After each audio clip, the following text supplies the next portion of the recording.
ঈশ্বরদীর একটা হোটেলের মধ্যে এসে বলতেছে, পাবনা ঈশ্বরদী, যে ইসলামও নাই শান্তিও নাই, ইসলামও নাই শান্তিও নাই।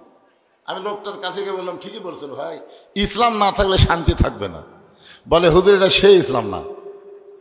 আমি এটা আবার কোন ইসলাম? বলে এটা হলো মুসলমানের বেটা ইসলাম, হিন্দুর মেয়ে শান্তি এখানে বার হয়ে গেছে।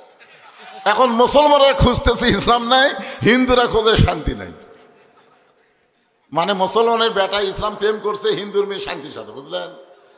তো এখন 14ই ফেব্রুয়ারি ভ্যালেন্টাইন ডে, ভালোবাসা দিবসে ইসলাম শান্তি কিনা বার হয়ে গেছে। এখন মুসলমান কয় হাইরে আমাদের ইসলাম নাই, হিন্দুরা কয় হাইরে আমাদের শান্তি নাই। আমাদের বাংলাদেশের অবস্থাও তাই। জোরে কোন কথা ঠিক কি না? যতই শান্তি খোঁজেন, শান্তি পাওয়া যাবে না যতক্ষণ পর্যন্ত আল্লাহর কোরআনকে গ্রহণ করা না হবে। জোরে কোন ঠিক কি না? আপনার নিজেরাই বলেছেন এই কোরআনে কোনো সন্দেহ নেই। যে আইনে বাংলাদেশ চলতেছে আইনের মধ্যে সন্দেহ আছে, তো আমরা খামাখা সন্দেহযুক্ত জিনিস কেন নিব? সন্দেহমুক্ত জিনিসকে আমরা গ্রহণ করব। এ কারণে একটা স্লোগান দেওয়া লাগবে, আল কোরআনের আলো ঘরে ঘরে, হাসিনার সময় ভয়ে। এখন আর হাসিনা আছে? আমার এলাকার এক হুজুর দোয়ার মধ্যে বলেছে, রব্বানা আতিনা ফিদ দুনিয়া হাসিনা। ভয়ের ঠেলা কি করবে? কোন হাসানার জায়গায় হাসিনা ফেলে দিছে। আমি তো দীর্ঘ 15.5 বছর বগুড়া জেলা ইচ্ছা মতো ওয়াজ করতে পারিনি। এই শেরপুর, ধনুর, সারাকান্দি, সোনাতলা, বগুড়া জেলার মধ্যে কিছু, এই আপনাকে শহরের মধ্যে অনেক জায়গায় আমাকে মাহফিল করতেই দেয়নি 15.5 বছর। আমি কিন্তু ডাইরেক্ট কোনো ওয়াজ করিনি, অ্যাঙ্গেলে মার দিছি, তাই ওরা বুঝবার পারছে। বুঝবার পারে কইছিল এটা চলবি না, এমনভাবে অ্যাঙ্গেল মারে কলজা ঢুকে যায়। তা আমি তো এই বছর 5 আগস্টের পরে স্লোগান দিয়েছি, অ্যাঙ্গেলের দিন শেষ, ডাইরেক্টের বাংলাদেশ। জোরে কোন কথা ঠিক কিনা? যে কয়েকদিন এই বুড়া বয়সে বাঁচবো আর অ্যাঙ্গেলে মার হবি না, এখন ডাইরেক্ট মারবো। জোরে জোরে যা হয়ে যায়। তা আমরা আল্লাহর কোরআন অনুযায়ী চলতে চাই। জোরে কোন ঠিক কিনা ভাই? হ্যাঁ, আল্লাহর প্রশংসা করার কারণ হলো, যেই কোরআন থেকে আপনারা তাফসির শুনবেন, এই কোরআনে কোনো সন্দেহ, সবাই বলা লাগবেন, 2-1 বলবেন, 2-1 বলবেন না, বিপদ করে যাবেন। এই কোরআনে কোনো ধোঁকা, এই কোরআনে কোনো গোজামিল। স্বাধীনতার পর থেকে আমাদের বাংলাদেশ এই 53 বছর যে আইন দিয়ে চলতেছে, এই আইনের মধ্যে ধোঁকা, গোজামিল, সন্দেহ। আচ্ছা, যে সংবিধান দিয়ে আমাদের বাংলাদেশ চলতেছে, এই সংবিধানের মধ্যে গোজামিল, সন্দেহ, ধোঁকা, তাহলে আমরা কি নিয়ে চলতেছি? আপনারা দেখেন আমরা কিসের উপর চলতেছি? ধোঁকা, গোজামিল, সন্দেহের উপর আমরা চলতেছি। অথচ ধোঁকাবিহীন, সন্দেহমুক্ত, নির্ভেজাল একটা কিতাব আল্লাহ আমাদেরকে হেদায়েত স্বরূপ দিয়েছে। জোরে কার কথা ঠিক কিনা? আমরা সেইটারে কোথায় রাখলাম? আর কি জিনিস নিয়ে আমরা চলা শুরু করলাম? আমরা যে আল্লাহকে বিশ্বাস করি, সে আল্লাহর সব বাদ দিলেও আল্লাহ বাদ পড়ে না। মুসলমানের আল্লাহ সদা বিরাজমান। জোরে বলেন ঠিক কিনা? আল্লাহু লা ইলাহা ইল্লা হুয়াল হাইয়ুল কাইয়ুম। আর আমাদের সঙ্গে ওই ভগবান গ্রুপ লাগবার চাই। আপনার বলেন তো, সব ক্ষমতার মালিক কে? যার প্রমাণ পাইছে হাসিনা। জোরে কোন কে পাইছে? কয়েকদিন আগেই বলেছিল, এই দেশ আমার বাপের, এ দেশ আমার, এখান থেকে আর আমি পালাবো না। এমনভাবে পালায় গেল। বাংলাদেশের, শুধু বাংলাদেশ নয়, গোটা বিশ্বের ইতিহাসে এরকম নাই যে সব কয়টা নেতা, এমপি সহ বাংলাদেশ আর খুঁজে পাওয়া যাচ্ছে না। জোরে কোন কথা ঠিক কিনা? ভারত আমাদের বাংলাদেশের উপরে এত ক্ষেপা কেন, এত রাগ কেন? এই রাগটা আগে আমাদের জানতে হবে। আমরা প্রশংসা করব কার, কেন করব, এইটা বোঝানোর জন্য বলতেছি। ভাগ্য গুণে আমাদের ভাগ্য এত ভালো যে আল্লাহ যদি আমাদের ভগবানের দেশে পাঠাতো, আমরা কিন্তু আল্লাহ পাইতাম না। আমাদের ভগবান ভগবান করা লাগতো। জোরে কোন ঠিক কিনা? আপনারা এরকম মসজিদে আজান দেবার পারতেন? পারতেন না। কিন্তু আল্লাহ ভগবানের দলে, ঈশ্বরের দলে, গডের দলে না পাঠায় সরাসরি জন্মগতভাবে আমাদেরকে আল্লাহর দলে মুসলমান হিসাবে কবুল করেছেন। এজন্য প্রশংসা করব কার? আরো জোরে জোরসে বলো। আল্লাহর প্রশংসা করার আর একটা কারণ হলো, আছেন আমার মুক্তার, আছেন আমার বারিস্টার, শেষ বিচারের হাইকোর্টেতে তিনি আমায় করবেন পার, আমি পাপী রাসূল জাবিন্দার। বাবা আদম আলাইহিস সালাম থেকে ঈসা আলাইহিস সালাম পর্যন্ত কোন নবীর উম্মত আমাদের মতন ভাগ্যবান নয়। এই যে আমার মোনাজাতের মধ্যে কি শুনলেন? আল্লাহ যখন জাব্বার আর কাহার নাম নিয়ে বিচার শুরু করবেন, ওই সময় সমস্ত নবীরা খালি বলবে ইয়া নফসি ইয়া নফসি, আল্লাহ আমার কি হবে, আমার কি হবে, আমার উম্মতের কি হবে। এইটা কোনো নবীও চিন্তা করবে না। তারা চিন্তা করবে আল্লাহ আমার কি হবে। আর আমরা ভাগ্য গুণে যে নবী পাইছি, যেই নবী দুনিয়ার ৬৩ বছর নিজের জন্য চিন্তা করে নাই, এমনকি হাসরের ময়দানে আল্লাহর সামনে নিজের জন্য কিছুই বলবে না, তিনি শুধু বলবেন আল্লাহ আমার উম্মতের কি হবে, আমার উম্মতের কি হবে। এমন দরদে একজন নবীর উম্মত হওয়াতে আপনারা খুশি না বেজার? তাহলে জবান খুলে বলি আলহামদুলিল্লাহ। নিদানে আখেরাতে তরাইতে পুলসিরাতে কান্ডারি হইয়া নবী পার করিবেন সেই তরণী। সবাই বলেন নবী মোর পরশমণি, বলেন বলেন নবী মোর সোনার খনি, নবী নাম ভাবে যেজন সেই তো দোজা হানের ধ্বনি। আলহামদুলিল্লাহ। যেই নবীর হাদিসে নবী বলেছেন আমার উম্মতেরা তোমরা যত বড়ই পাপী হও না কেন, ঈমান নিয়ে যদি কবরে আসতে পারো, আমি রাসূল ওয়াদা দিচ্ছি তোমাদেরকে বাহিরে রেখে আমি জান্নাতে প্রবেশ করব না। কত বড় কথা! খালি ঈমানের সাথে আমাদেরকে মরা লাগবে। ঈমানের সাথে যদি আমরা মরতে পারি, আমাদের আর কোনো টেনশন নাই। আমাদের নবী উকিল হয়ে বারিস্টার হয়ে আল্লাহর কাছে আমাদের ব্যাপারে ওকালতি করে আমাদের সুপারিশ করে জান্নাতে পৌঁছায় দিবেন। এটা শোনার পরেও যারা সুবহানাল্লাহ কয় না, এদের চাইতে কপাল পোড়া দুনিয়াতে কেউ নেই। ফেরেশতারা এখানে আসে না নাই? জোরে এখানে আসে না নাই? আপনার দুই কান্দর দুটো আছে না নাই? তো কান্দর দুটো আছে, আবার উপরে ফেরেশতারা পরিদর্শন করতেছে। এরপরেও যারা সুবহানাল্লাহ বললেন না, ফেরেশতারা বলবে আল্লাহ এই যে নবীর উম্মত হওয়ার পরেও নবী পাইয়া শুকরিয়া তান যারা সুবহানাল্লাহ বলে না, এর কি রেজাল্ট কি? আল্লাহ বলবে এরা শুধু এমনি এমনি বসে আছে, নবীর উম্মত হওয়ার ইচ্ছাও নাই, চেষ্টাও নেই। নবীর উম্মত হওয়ার ইচ্ছা আমাদের আছে না নাই? ইচ্ছা আছে, চেষ্টা আছে।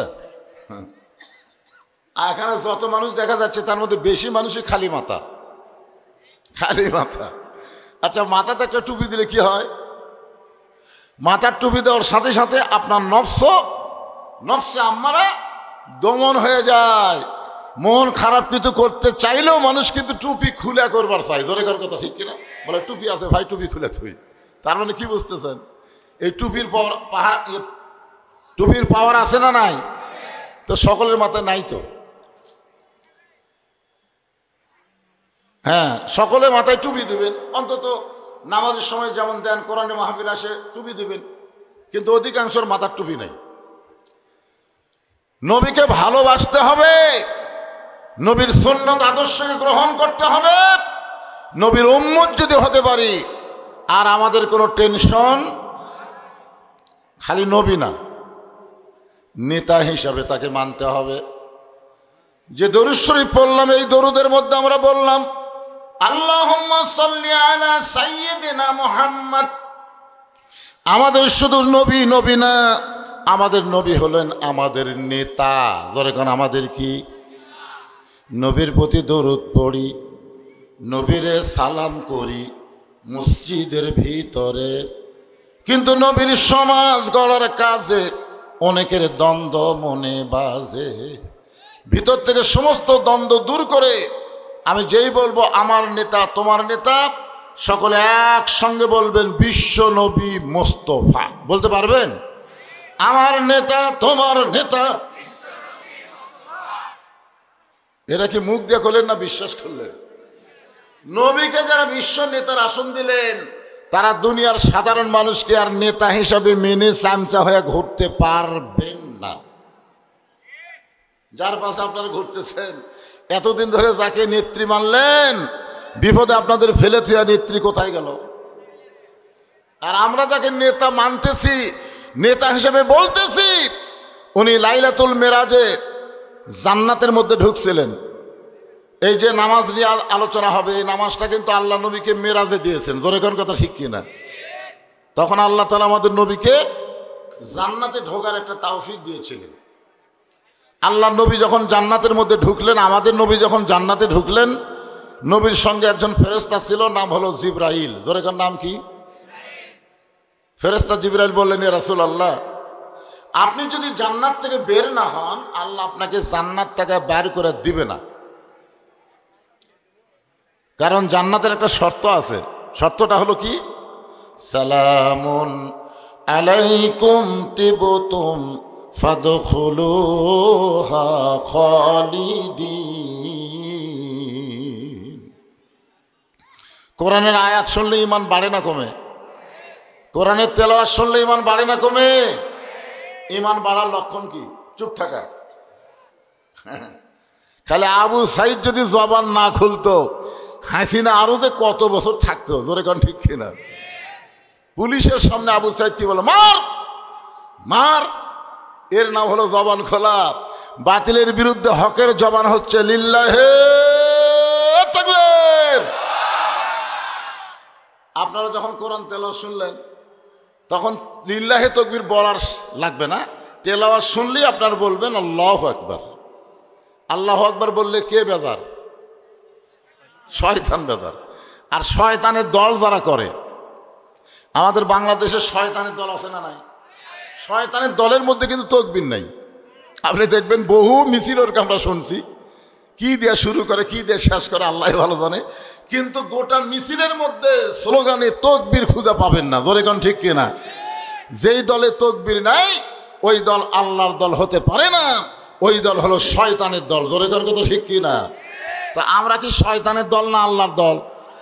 তাহলে কোরআন তেলাওয়াত শোনার সঙ্গে সঙ্গে ইন্নামাল মুমিনুনা আল্লাযীনা ইযা যুকিরাল্লাহু ওয়াজিলাত কুলুবুহুম ওয়া ইযা তুলিয়াত আলাইহিম আয়াতুহু জাদাতুহুম ঈমানা ওয়া আলা রাব্বিহিম ইয়াতাওয়াক্কালুন। আলহামদুলিল্লাহ, এবার হয়েছে। আল্লাহ বলতেছেন ফাদখুলুহা খালিদিন। কেউ যদি একবার জান্নাতে প্রবেশ করে, তাকে চিরস্থায়ীভাবে জান্নাত দেওয়া হবে, তাকে আর জান্নাত হবে না। জিবরাইল বলতেছে, ইয়া রাসূলুল্লাহ, আপনি জান্নাতে প্রবেশ করছেন, যদি আপনি বার না হন আল্লাহ আপনাকে বার করে দিবে না। সঙ্গে সঙ্গে নবী বললেন, জিবরাইল, যেই কথা একবার বলেছ এ কথার দ্বিতীয়বার বলতে পারবা না। যেই কথা একবার বলেছে এই কথার দ্বিতীয়বার বলো না। আপনার বলেন তো জিবরাইল ভালো কইছে না খারাপ কইছে? ভালো কয়নি? যে আপনি জান্নাত থেকে যদি বের না হন আল্লাহ আপনাকে বার করে দিবে না। এতে নবী খুশি না হয়ে রাগ করে বললেন, যা একবার বলেছ এইটার দ্বিতীয়বার বলো না। কারণ আমি নবী আমার জন্য না, আমি নবী হলাম আমার উম্মতের জন্যে। তুমি কি মনে করছো যে আমি জান্নাত পায় খুশি হয়েছি? আমি জান্নাত দেখতে পাচ্ছি। আল্লাহ আমার উম্মতের জন্য কেমন জান্নাত বানাছে এটা একটু নিজের চোখে দেখতে পাচ্ছি।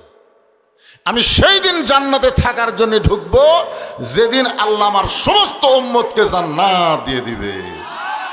তাহলে চিন্তা করে দেখেন, আমরা যাকে নেতা হিসাবে স্বীকার করলাম, তিনি জান্নাতের মধ্যে যাও আমাদের কথা বলেনি।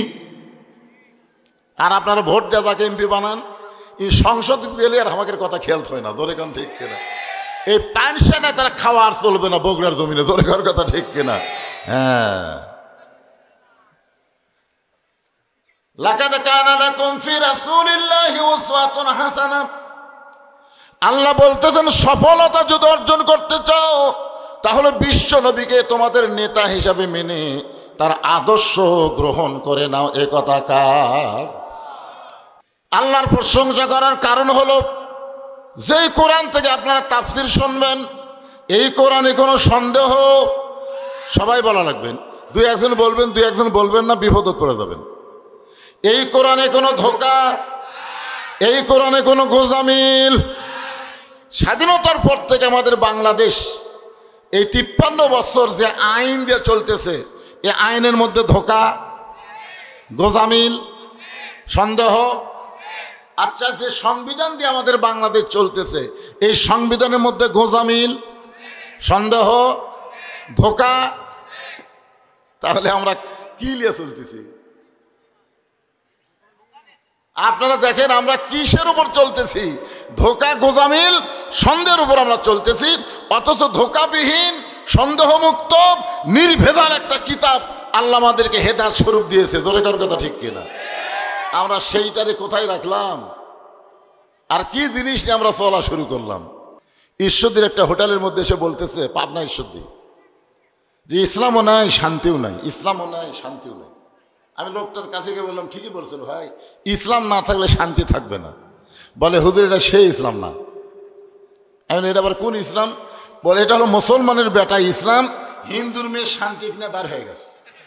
এখন মুসলমানরা খুঁজতেছে ইসলাম নাই, হিন্দুরা খোঁজে শান্তি নাই।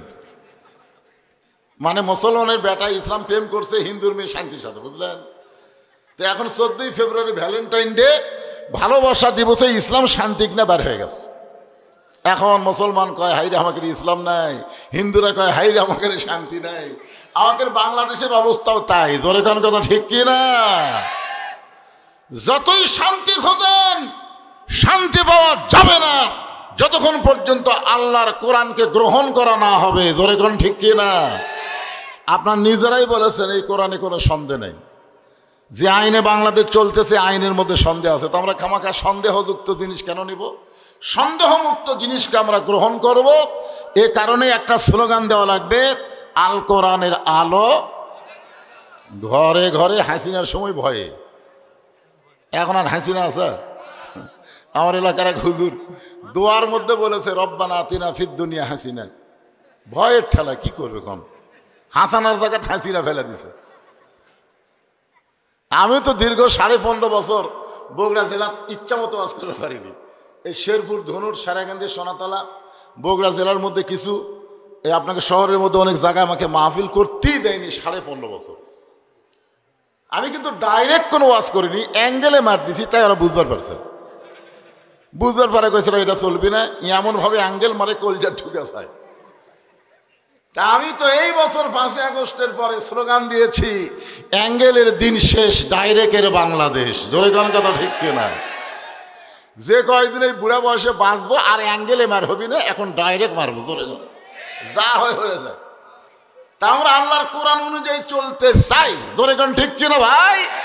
হ্যাঁ,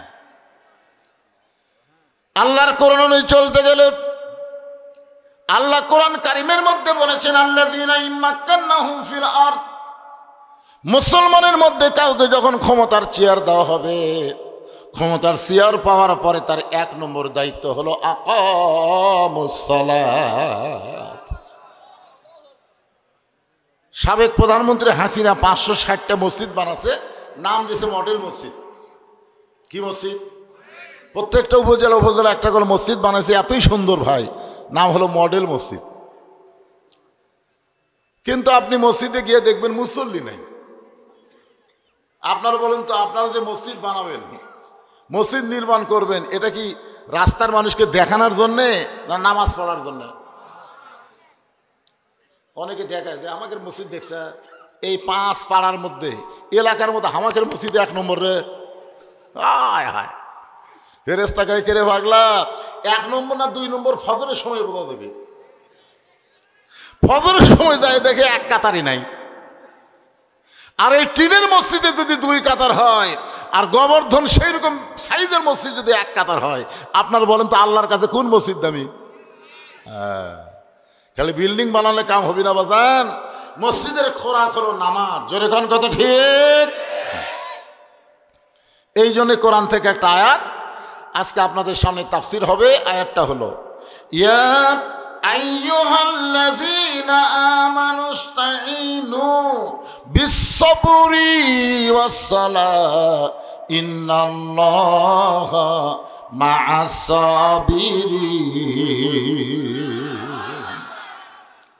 ঈমানদারকে লক্ষ্য করে আল্লাহ বলতেছেন, নবী দুনিয়াতে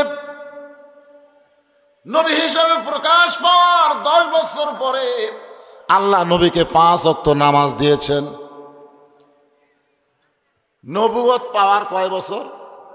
আমার দিকে আঙ্গুলে 10 বছর পরে এই লাইলাতুল মিরাজ হয়েছে। 10 বছর পর নবুয়তের 10ম বৎসরে আল্লাহ তাআলা নবীকে আরশে নিয়ে যায় 5 ওয়াক্ত নামাজ দিলেন। কয় ওয়াক্ত? 50 ওয়াক্ত যেটা আমরা শুনি, ঠিক আছে, কিন্তু আমরা তো 5 ওয়াক্তই পাইছি। আমরা কি 50 পাইছি?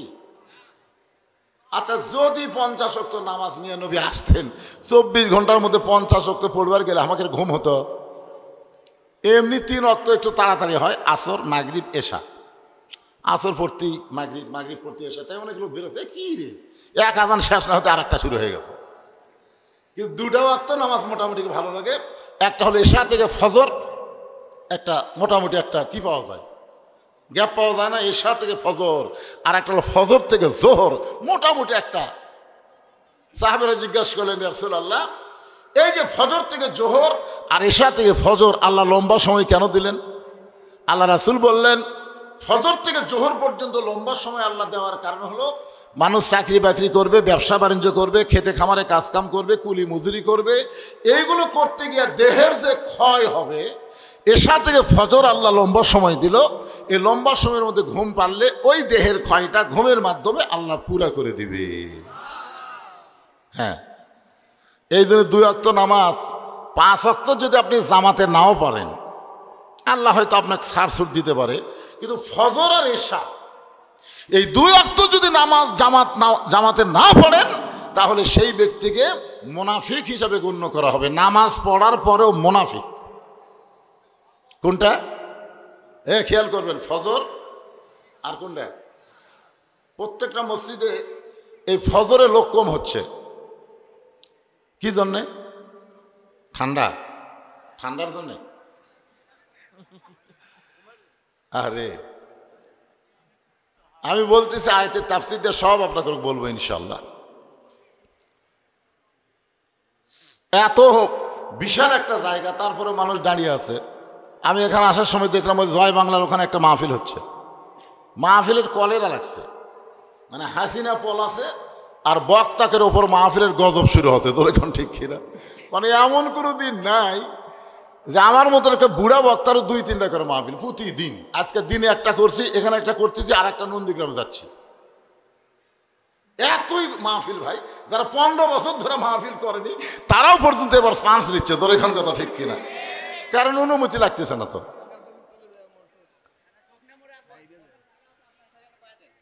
চিন্তা করে দেখেন, আমাকে আজকে একজন খবর দিল, হুজুর আমাদের এই এলাকায় যতগুলো মাহফিল হচ্ছে 50-60 জনের উপর লোক হয় না। আমার মনটা খুব খারাপ হলো যে 50-60 জনের উপর যদি লোক না হয় এলাকার, তাহলে আমি আসলাম মাগরিবের সময়, আজকে লোক হবেই। কিন্তু আমি ঢুকে তো বেকুব হয়ে গেলাম। এত মানুষ যখন বসার জায়গা হচ্ছে, কোন সাইডে জায়গা আছে? কোন সাইডে আছে? ওই সাইডে জায়গা আছে, আর ওখানে বসে আমাকে দেখে পাবি তো? দেখা যাবে? আচ্ছা ঠিক আছে বাবা, ওখানে বসলো দেখা যাবে। অনেক লোক আছে মোবাইলে খালি ওয়াজ শুনি রে, দেখিনি রে, আজ একটু দেখে আসি, বোঝেন না? এই দেখবার এসে যদি ওরা একে সিপ্যাট পড়ে দেখবার না পায়, তাহলে তো বসার চাইতে খারাপ হয় ভালো। আমি কি এখন আলোচনা শুরু করব? আলহামদুলিল্লাহ, তাফসীর শুরু হচ্ছে, মনোযোগ দিয়ে শুনবেন। আল্লাহ ঈমানদারকে লক্ষ্য করে বললেন, যারা আমাকে বিশ্বাস স্থাপন করেছো, বিশ্বাস। সাহাবারা জিজ্ঞাসা করলেন, মা হুয়াল ঈমান ইয়া রাসূলুল্লাহ, এই বিশ্বাস ঈমান সম্পর্কে আমরা জানতে চাই। আল্লাহর নবী বললেন, ইকরার বিল লিসান, তাসদিক বিল জানান, আমল বিল আরকান, এরই নাম হলো ঈমান।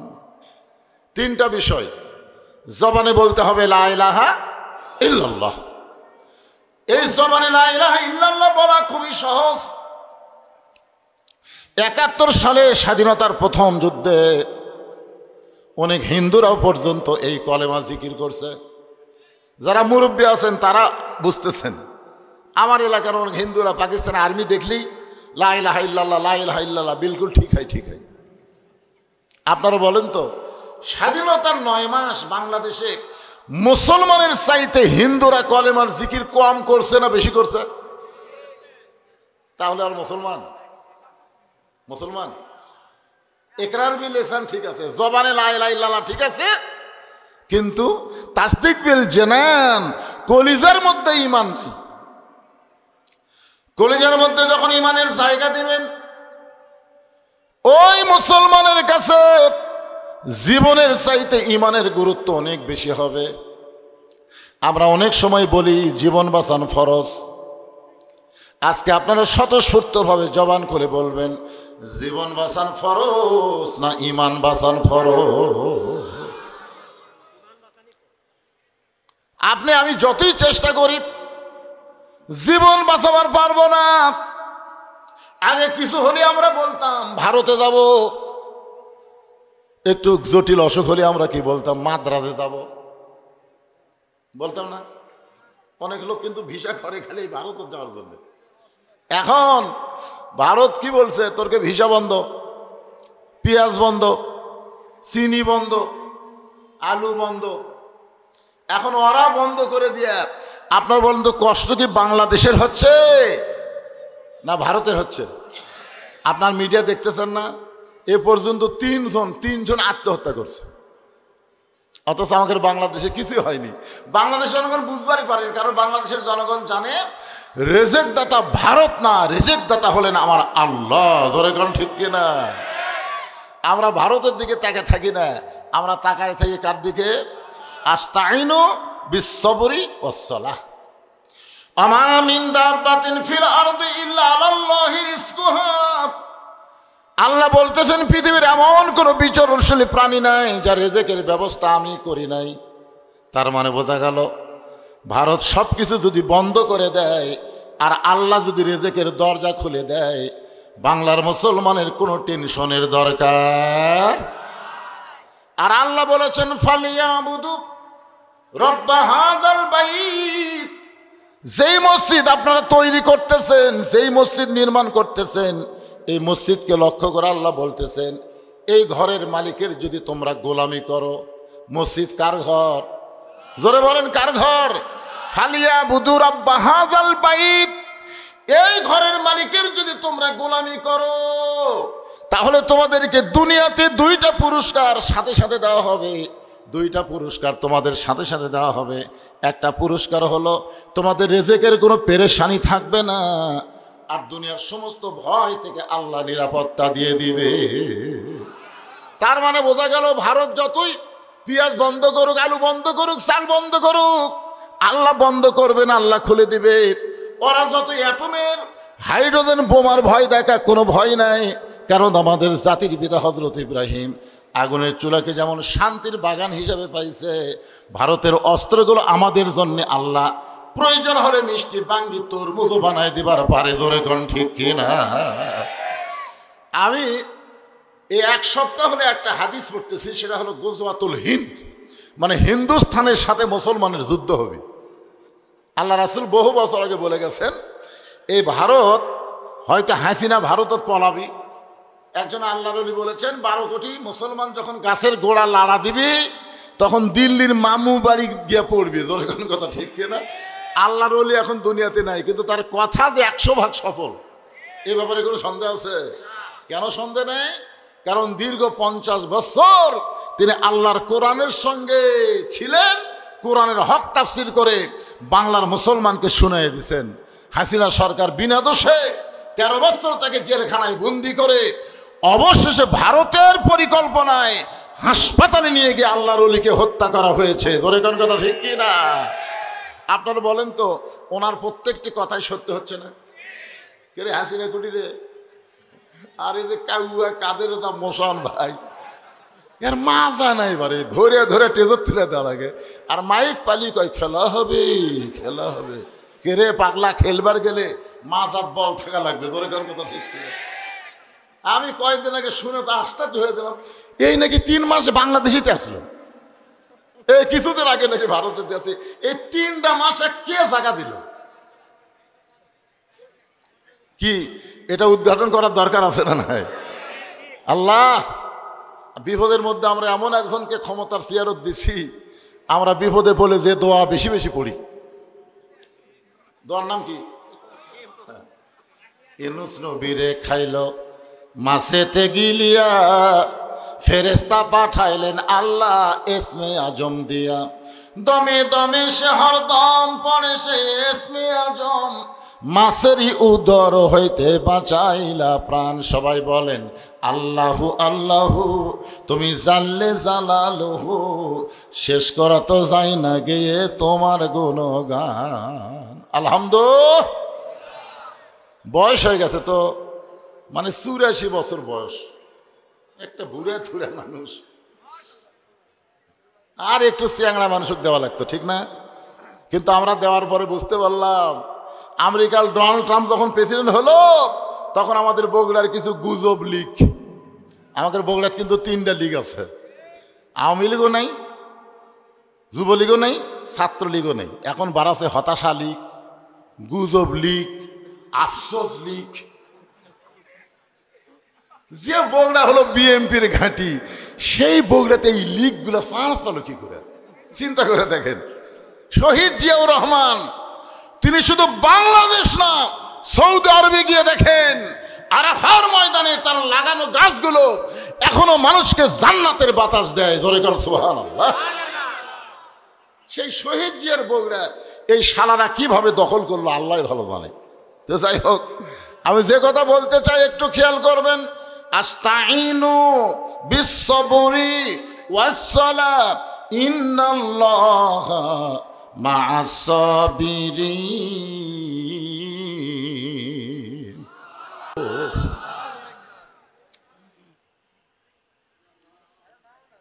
আচ্ছা ঠিক আছে, এখন আসেন তাসদিক বিল জেনান, কলিজার মধ্যে ঈমান। এইটাই কিন্তু আমাদের সমস্যা, এইটা নিয়ে আমরা সমস্যা আছি। ইকরার বিল লিসানে কোনো সমস্যা নেই, ঠেলাত পড়লে আমরা আল্লাহ আল্লাহ করি। ধরে কোন কথা ঠিক করে, আরে আমরা কি ঠেলাত পড়লে হিন্দুরাও পর্যন্ত আল্লাহ আল্লাহ করে, তো ঠেলাত পড়ে তো আল্লাহ আল্লাহ করলে হবে না। অন্তর থেকে আল্লাহকে কলিজার ভিতরে জায়গা দেওয়া লাগবে। প্রয়োজন হলে জীবন দিব, কিন্তু ঈমান দিব না। ধরে কোন কথা ঠিক কিনা? প্রয়োজন হলে কি দিব? জীবন দেব, কিন্তু ঈমান দেব না। তাসদিক বিল জেনান যখন অর্জিত হয়, ওই মানুষটার চরিত্র কেমন হয়? আমি একটা মানুষের নাম বলবো, মানুষের নাম হলো মীর কাসেম আলী। মানুষটার নাম কি? পরে বোঝেন, আগে নামটা শোনেন। উকিল গিয়া বলতেছে, স্যার আজকে রাত 12টায় আপনার ফাঁসি হবে, আজকে রাত 12টায় আপনার ফাঁসি হবে। তাসদিক বিল জেনান, কলিজার মধ্যে ঈমান। ফাঁসির কথা শোনায় ওই মানুষের কি হবে? যার কলিজার মধ্যে ঈমান আছে, তাই ফাঁসির কথা শুনে ওরে বাবারে ওরে বাবারে আমার ফাঁসি হবে, এই কথা বলবোই না। কারণ সে বিশ্বাস করে জন্মিলে মরিতেই হবে, আসলে যাইতেই হবে। জোরে কোন কথা ঠিক কিনা? আপনারা কি মনে করতেছেন আসছেন যাবেন না? 3 তলা 4 তলা বাড়ি বানিয়ে বারবার জনগণকে দেখেন, ওই দে ভাই করছি ভাই, রড বাড়ি করে থুজি ভাই, নিয়ত করছি 5 তলা ভাই, 3 তলা হচ্ছে ভাই, আর 2টা তলা হলি আলহামদুলিল্লাহ। আর 2 কান্তে 2 ফেরেশতা শয়তান 3 তলার দিকে না তাকায়, নিচ তলার দিকে তাকা। যতই তৈরি কর থাকবার পারবো না, তোর জায়গা হবে নিচ তালা, 1 তালা তো না, তারই তলে যে তালা, আন্ডারগ্রাউন্ড। তোরে কোন কথা ঠিক কথা কন না কেন? তাহলে তাসদিক বিল জেনান, কলিজার মধ্যে যখন ঈমান থাকবে, ওই মানুষটা বিশ্বাস করবে আসলে যাইতে, জোরে করে আসলে যাইতে হবেই। আর তাকে বলতেছে আজকে রাত 12টায় আপনার ফাঁসি হবে। তো মীর কাসেম আলী বলতেছে, ভাই রাত 12টায় যদি ফাঁসি হয়, এখন কয়টা বাজে? বলে এখন বাজে রাত 9:30। আলহামদুলিল্লাহ, এখন 2.5 ঘন্টা দেরি। তো ঠিক আছে, আমি 2টা ঘন্টা ঘুম পারি। উকিলকে বলতেছে আমি 2 ঘন্টা একটু ঘুম পারি ভাই, 8 ঘন্টা আগে আমাকে ডাক দিও যদি সে এত না পাই। উকিল কয় মাথা নষ্ট নাকি রে, 2.5 ঘন্টা পর তার ফাঁসি হবি, তাই বলে 2 ঘন্টা ঘুম পাড়বি? যদি চেতন না পাই তাহলে ডাক দিও ভাই। উকিল মনে করতেছে ফাঁসির চিন্তা তত পাগলা হয়ে গেছে, ভুল বকতেছে। উকিল বাইরে চলে গেছে। 2 ঘন্টা পর উকিল এসে দেখে মীর কাসেম আলী ঘুম পাড়তেছে, নাকের সাউন্ড।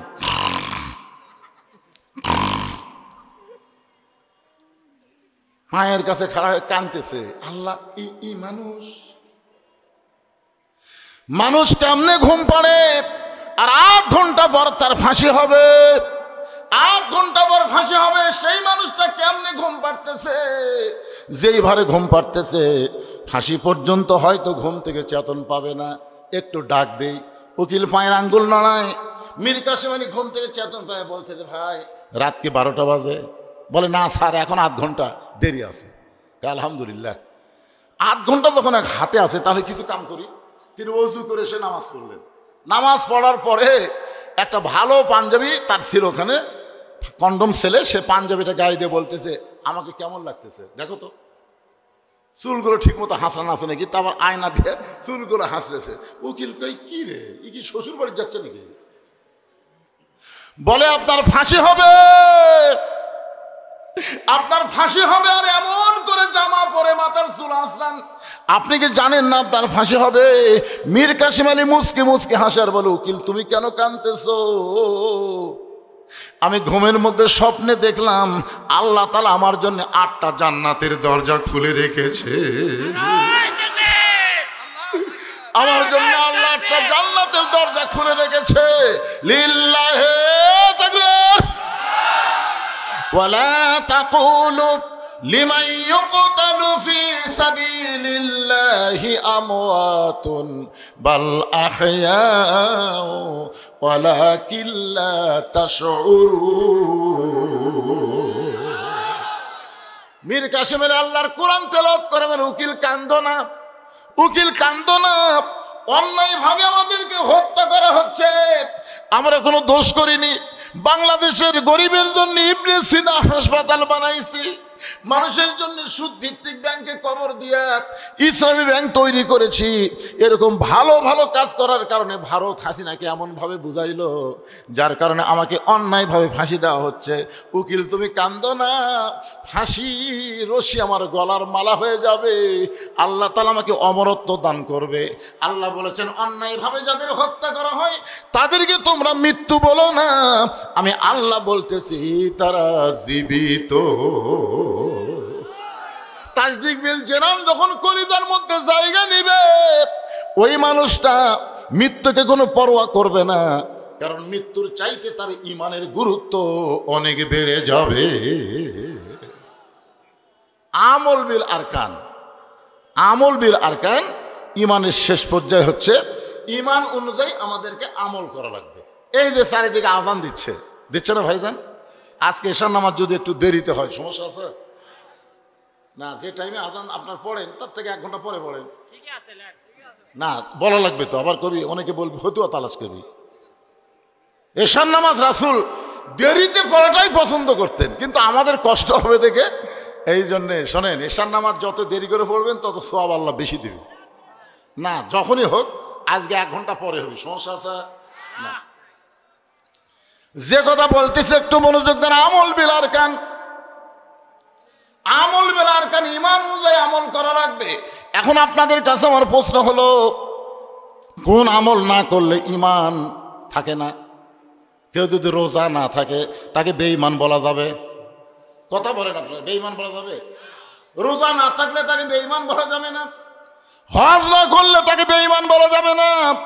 যাকাত না দিলে তাকে গুনাহগার বলা যাবে, কিন্তু বেঈমান বলা যাবে না। কিন্তু একটা আমল না করলে সঙ্গে সঙ্গে সে বেঈমান হয়, সে আমলটা হলো লা সালাতা লা ঈমানা। যার নামাজ নাই তার ঈমান। সবাই জোরে বলা লাগবে। এ কথা কি আমার না রাসূলের? তো নবীর কথার সাথে কি আপনারা একমত না দ্বিমত? আচ্ছা নামাজ না পড়লেন না, কিন্তু তাই বলে নবীর কথার সাথে একমত হবেন না? লা সালাতা লা ঈমান, যার নামাজ নাই তার কোনো ঈমান নাই। ঈমানকে রক্ষা করতে গেলে 1 নম্বর আমলের নাম হলো নামাজ। জোরে বলেন নাম কি? কোরআন শরীফ গোটা খুলে দেখেন, গোটা কোরআন শরীফের মধ্যে নামাজ পড়ার কথা আল্লাহ একবারও বলেনি। নবীর হাদিসের মধ্যে নামাজ পড়ার কথা নবী একবারও বলে নাই। যতবার নামাজের কথা বলা হয়েছে শুরুর থেকে দেখেন, কোরআনে শুরু দেখেন, এই শুরুর থেকে কমপক্ষে 82 বার আল্লাহ বলেছেন। কতবার? শুরুর আগে শোনেন, জালিকাল কিতাবু লা রাইবা ফীহি হুদাল লিল মুত্তাকিন আল্লাযীনা ইউমিনুনা বিল গায়বি ওয়া ইউকিমুনাস সালাহ। কি বুঝলেন? এখানে নামাজ পড়ার কথা আছে না কায়েমের কথা? এখন আপনারা বলেন নামাজ পড়ার কায়েমের মধ্যে তফাৎ কি? আল্লাহর নবী নবুয়তের 10ম বছরে 5 ওয়াক্ত নামাজ পাইছে। এরপরে নবী কিন্তু 3 বছর মক্কায় ছিলেন। নামাজ পাওয়ার পরেও নবী 3 বছর মক্কা ছিলেন। কয় বছর? 3 বছর মক্কায় ছিলেন। এই 3 বছরের মধ্যে নবী নামাজ পড়েছেন, কিন্তু নামাজ কায়েম করতে পারেন নাই। নবী এক সময় আল্লাহকে বললেন, আল্লাহ আপনি সব সময় নামাজ কায়েমের কথা বলতেছেন, কিন্তু আমরা তো নামাজ কায়েম করতে পারতেছি না। এই নামাজ না কায়েম করার পিছনে কারণ কি আল্লাহ আপনার কাছে একটু জানতে চাই। আল্লাহ বলেন, হাবিব আপনি নিজের দিকটা চিন্তা করেন তো, মক্কায় যে পজিশনে আপনি আছেন এই পজিশনটা কেমন? রাসূল বললেন, আমার পজিশন হলো আমি একজন ইমাম। আমি একজন ইমাম। আল্লাহ বললেন, আপনি শুধু ইমামের দায়িত্ব নিয়ে আছেন, কিন্তু নেতার দায়িত্ব আপনার নাই। নেতা হলো আবু জেহেল আর আপনি হলেন ইমাম। যতদিন আপনার মতন ভালো মানুষ ইমাম থাকবে আর আবু জেহেলের মতন খারাপ মানুষ নেতা থাকবে, ততদিন আপনি নামাজ কায়েম করতে পারবেন না। নামাজ কায়েম করতে গেলে শুধু ভালো ইমাম হলে হবে না, ভালো নেতাও হওয়া লাগবে। আমার কথা কি বুঝবার পারতেছেন? আমাদের বাংলাদেশে যদি আমরা নামাজ কায়েমের আন্দোলন করতে চাই, তাহলে শুধু মসজিদের ইমাম ভালো করলে হবে না, সমাজের নেতাগুলো আমাদের ভালো হওয়া লাগবে। প্রয়োজন বোধে ইমাম যদি না আসে, তাহলে নেতাকে খুতবা দেওয়া লাগবে, নেতাকে নামাজ পড়ান লাগবে। আপনারা বলেন তো, সামনে ইলেকশনে যারা নেতার পরিচয় নিয়ে আপনাদের কাছে ভোট চাবে, তাদেরকে যদি আপনারা বলেন, ভাই আজকে আমাদের খতিব সাহেব আসে নাই, আজকে জুম্মায় আপনাকে খুতবা দেওয়া লাগবে, সবাই পারবি না? সবাই পারবি না? আবার কর। শোনেন, আরে আচ্ছা, এই আজান চারিদিকে কতক্ষণ হবে? খালি আধা ঘন্টা ধরে হবে আজান। কি হতে বললাম কে রে? আপনার আজান দিতে 5 মিনিট শেষ হয়ে যাবে, এটি শেষ হতে উঠি দিতে দেয়। আর ঠিক আছে ভাই, আমি ওয়াজ করে খুব একটা মজা পাচ্ছি না। আজানটা একটু শেষ হোক, এই ফাঁকে আপনাদের কাছে একটু গামছা যাবে মসজিদের উন্নয়ন করবে। 10 টাকা 20 টাকা 50 টাকা 100 টাকা যে যা পারেন, আমি আপনাকে প্রাণ ভরে কলিজা ভরে ওয়াজ শোনাবো ইনশাআল্লাহ। চিন্তা করেন না, সময়ের চিন্তা করেন না। ঘড়ি আমার হাতে আছে, একবারও দেখিনি। আপনারা এই ব্যাগ পার্টি কোথায়? ব্যাগ পার্টি এই ব্যাগের কামটা হয়ে যাচ্ছে দেখি। যাও ভেতরে যাও বাবা, যাও, আজানে দিন শেষ হয়ে যাক। এদিকে আপনার পকেট থেকে 10 টাকা 20 টাকা 50 টাকা 100 টাকা 1000 টাকা যে যা পারেন, তবে মন আপনাকে 1000 টাকা ব্যাগত দিবি না। মন বলবে না না না না, ছোট লোটটাই দে। এই জন্যে কেউ যদি 1000 2000 15,000 টাকা নগদে আল্লাহর ঘরে দান করেছে, আল্লাহ তার দানকে কবুল করুক। তার বাপ মা আত্মীয় স্বজন যারা কবরে গেছে, এই দানবীর সন্তানের ওসিলায় আল্লাহ তাদের কবরকে জান্নাতের টুকরা বানায় দেখ। জোরে করে আমিন। একেবারে রাস্তার ধারে জায়গা দেওয়া, এটাকে জাতা ইমান, এটাইকে বলা হয় তাজদিদ বিল জেনান। বিশ্বাস করেছে 1 শতক জায়গার দাম 5-10 লাখ টাকা হবে, সেখানে অনেক শতক জায়গা। কয় শতক দিছে উনি?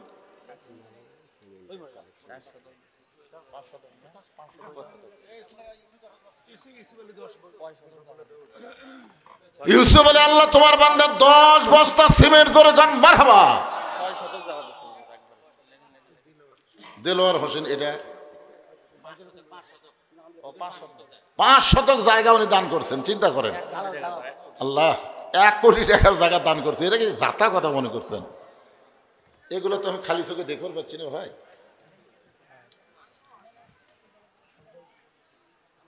দেলোয়ার হোসেন মুক্তার উনি 1000 টাকা দান করেছে। দেলোয়ার হোসেন, আল্লাহ দানকে কবুল করেন। আমার শ্বশুর 1000 টাকা। লাল বাবাজির শ্বশুর 1000 টাকা দান করেছে, আল্লাহ দানকে কবুল করেন, আল্লাহুম্মা আমিন। আবু বকর সিদ্দিক রেজা সাহেব আছেন ভারপ্রাপ্ত চেয়ারম্যান, কেন রেজা সাহেব নাই ভারপ্রাপ্ত চেয়ারম্যান, এই চেয়ারম্যানও নাই। মতিউর রহমান মতি সভাপতি ডাকুর চক, উনি আছেন? হ্যাঁ, আমার ছোট ভাইয়ের মামা শ্বশুর 10,000 টাকা ক্যাশ টাকা দিয়েছে। নাম আবু আবু বক আবু আবু সাত্তার মন্ডল। আব্দুল সাত্তার মন্ডল লাল বাবাজির ছোট ভাইয়ের শ্বশুর 10,000 টাকা নগদ, জোরে বলেন মারহাবা। আমেরিকা প্রবাসী, আমেরিকা থাকে। উনি আমেরিকা থাকে, তা আমেরিকার লোক 10,000 টাকা নিলেন কিভাবে? আরেকজন 500 টাকা দিয়েছে। আল্লাহর একজন বান্দা 500 টাকা দান করছে, আল্লাহ দানকে কবুল করেন, সকলে বলে আল্লাহুম্মা আমিন। এখানে এমন করে আল্লাহর বান্দা নাই যে হুজুর আমরা যেই গ্রামেই আমাদের বাড়ি হোক না কেন, আমরা আল্লাহর ঘর, রাস্তার পাশে আল্লাহর ঘর, রাস্তার পাশে আপনি কোনো সময় এখানে নামাজ পড়তে পারবেন। এই হিসাবে 2 বস্তা 1 বস্তা করে সিমেন্ট আপনার আল্লাহর রাস্তায় লিখে দেবেন, অসুবিধা নেই। রবিউল ডাকুর 500 টাকা দান করেছে, আল্লাহ দান কবুল করেন, আল্লাহুম্মা আমিন। আরেকজন আল্লাহর বান্দা কিছু দান করছে, আল্লাহ আপনি কবুল করেন। আসুন মূল আলোচনার দিকে আমি ফিরে যাচ্ছি। হুজুরে ফাঁকানা কইেন যে এরপর উপর আলোচনা এক বক্তা আছে। আরে সবই কমতো, কে বলবো ওয়াজের লাইন হতে উঠে পারে। আরেকজন 500 টাকা দান করছে, আল্লাহ দানকে কবুল করেন, সকলে বলে আমিন। কি ওয়াজ করতেছিল মনে ভুলে গেলে তো হবে না। হ্যাঁ, তাসদিক বিল জেনারেল ওয়াজ শেষ করে আমল বিল আরকানের মধ্যে ঢুকলাম। আর আমল বিল আরকানের 1 নম্বর আমল হলো নামাজ। জোরে করে 1 নম্বর আমল কি? যার নামাজ নাই তার ঈমান নাই, লা সালাতা লা দীনা, যার নামাজ নাই তার কোনো ধর্মই নাই। আজকে সেই নামাজের ঘর মসজিদ, সেই মসজিদকে কেন্দ্র করে আজকের এই জান্নাতের বাগান লাগছে। এখন আপনাদের কাছে আমার প্রশ্ন হলো, এই নামাজটা নবী পাইছিলেন নবুয়তের 10 বছর বয়সে। জোরে কোন কয় বছর? মনে ভুলে গেলে তো আমার মনে ভুললে হবে না।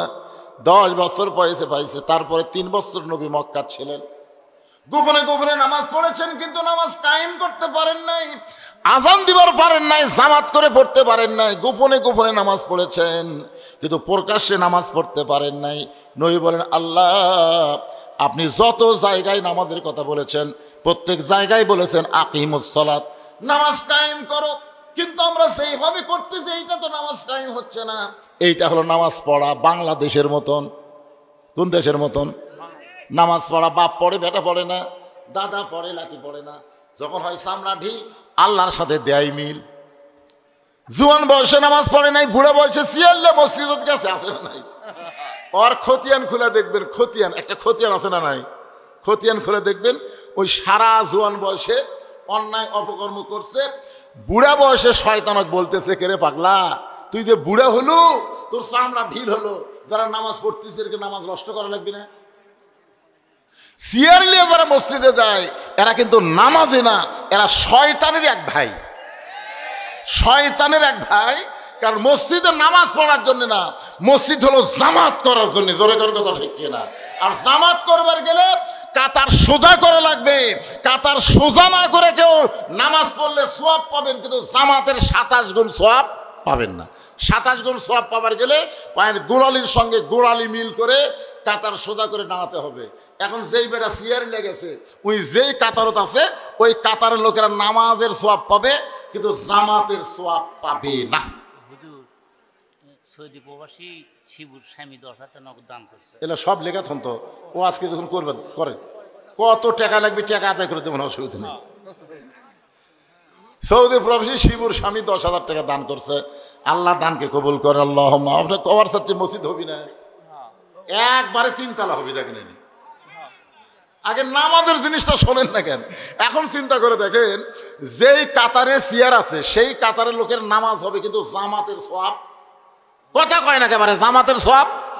কারণ জামাত করতে গেলে পায়ের গোড়ালির সঙ্গে গোড়ালি মিল করে দাঁড়াতে হবে, কিন্তু যেই বেটা চেয়ারে বসছে ওর পায়ের গোড়ালি কুটি।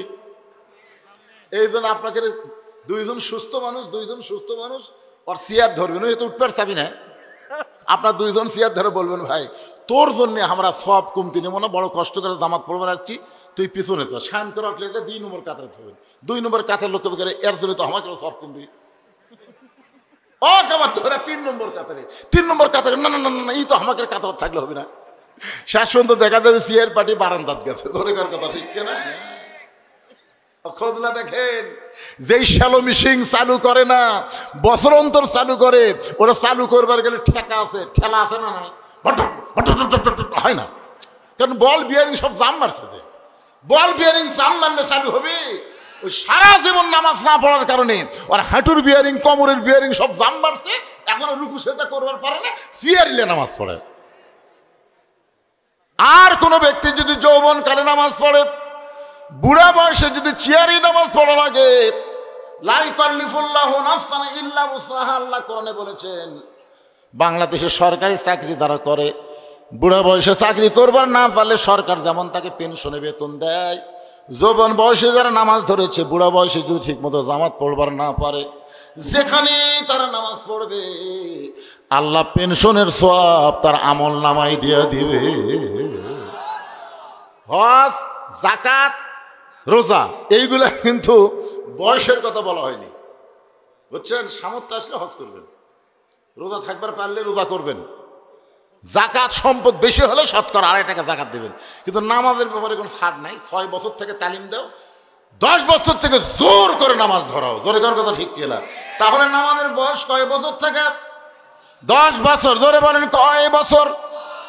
10 বছর থেকে 60 বছর 50 বছর কেউ যদি জামাতে নামাজ পড়ে, বুড়া বয়সে যদি আর মসজিদে জামাত পড়বার না পারে, আল্লাহ তুমি যেখানেই পড়ো তাকে পুরোপুরি সওয়াব দিয়ে দিবে।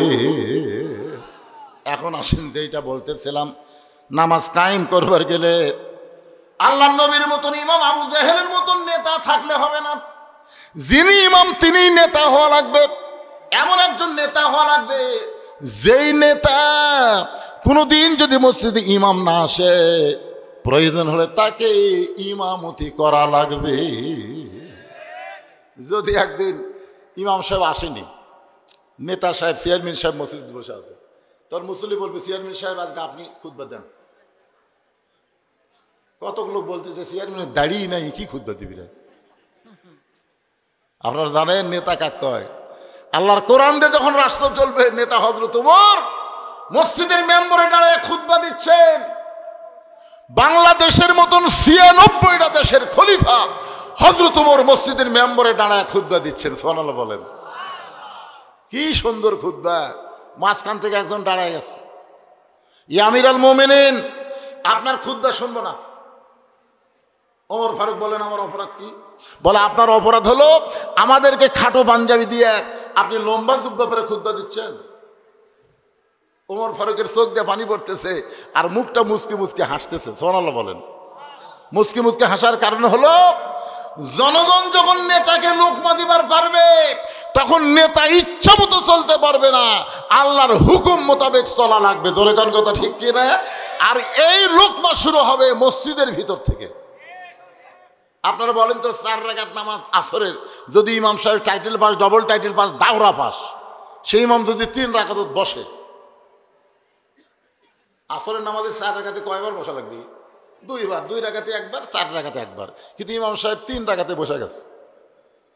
একটা মুসল্লিরও খেয়াল নাই, মনে করতেছি ইমাম এত দামি ইমাম, ঠিকই পড়াচ্ছে, কিন্তু অটো ভ্যানালা ওই আবার নামাজের খেয়াল আছে। ওই কারে 2 রাকাতে বসলো, আবার 3 রাকাতে আল্লাহু আকবার। ইমাম মনে মনে কয় তুই তো ভ্যার চলে খাস, তুই যতই লোক মাদে 41 সালের আগে আমি উঠবো না। এই মনে করে যদি ইমাম বসা থাকে, আপনারা বলেন তো মসজিদের মুসল্লি কার পক্ষে যাবে? ইমামের পক্ষে না ভ্যানালার পক্ষে? কেন? কারণ মসজিদ আল্লাহর ঘর, আল্লাহর ঘরের মধ্যে ইচ্ছা মতো নেতৃত্ব চলবে না, আল্লাহর হুকুম নবীর তরিকা মোতাবেক নেতৃত্ব দেওয়া লাগবে। ওমর ফারুক খুশি হওয়ার কারণ হলো ওদের জুব্বা খাটো, পাঞ্জাবি খাটো, আমার লম্বা দেখে ওরা খুতবা লোকমা দিয়েছে। এই খুশি হওয়ার কারণ হলো যতদিন মুসলমানের লোকমা থাকবে ততদিন মুসলমান এরিয়ার মধ্যে কোনো নেতা দুর্নীতি করতে পারবে না। পারবে? পারবে না। ওমর ফারুক লক্ষ্য করে দেখে যে বেটা লোকমা দিছে যে আপনার খুতবা শুনবো না, শুধু উই একলা না, সমস্ত মুসল্লিরা মাথা নিচু করে বসে আছে।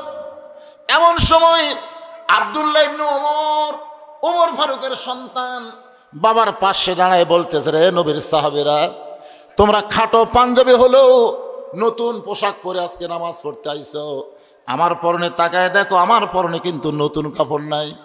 ওসমান গনি বলে, আব্দুল্লাহ, আজকে জুমার দিনে সবাই নতুন কাপড় পরলো, আর তুমি কেন নতুন কাপড় পরলা না?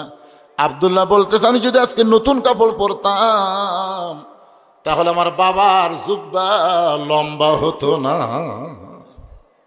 যেই বলেছে আজকে যদি আমি নতুন পোশাক পরতাম তাহলে আমার বাবার জুব্বা লম্বা হতো না। রে নবীর সাহাবীরা, তোমরা তো জানো না, যেদিন থেকে আমার বাবা মদিনার খেলাফতের দায়িত্ব পাইছে সেদিন থেকে সবাই আরামে ঘুম পাড়ে, কিন্তু আমার বাবার চোখের ঘুম না। বাংলাদেশের 64 জেলায় জামাতের আমির নির্বাচন হলো, নেতা নির্বাচন হলো, সবাই আমরা ইউটিউবের মাধ্যমে, ফেসবুকের মাধ্যমে দেখলাম প্রত্যেকটা নেতার চোখে পানি। কোনো জায়গায় আমির নেওয়া নিয়ে, নেতা নেওয়া নিয়ে কোনো গন্ডগোল নাই, কারণ জানে কোরআনের সৈনিক হলে তাদের উপর আল্লাহর পক্ষ থেকে আলাদা একটা দায়িত্ব আছে। এই দায়িত্ব পালন করা যে কত কঠিন।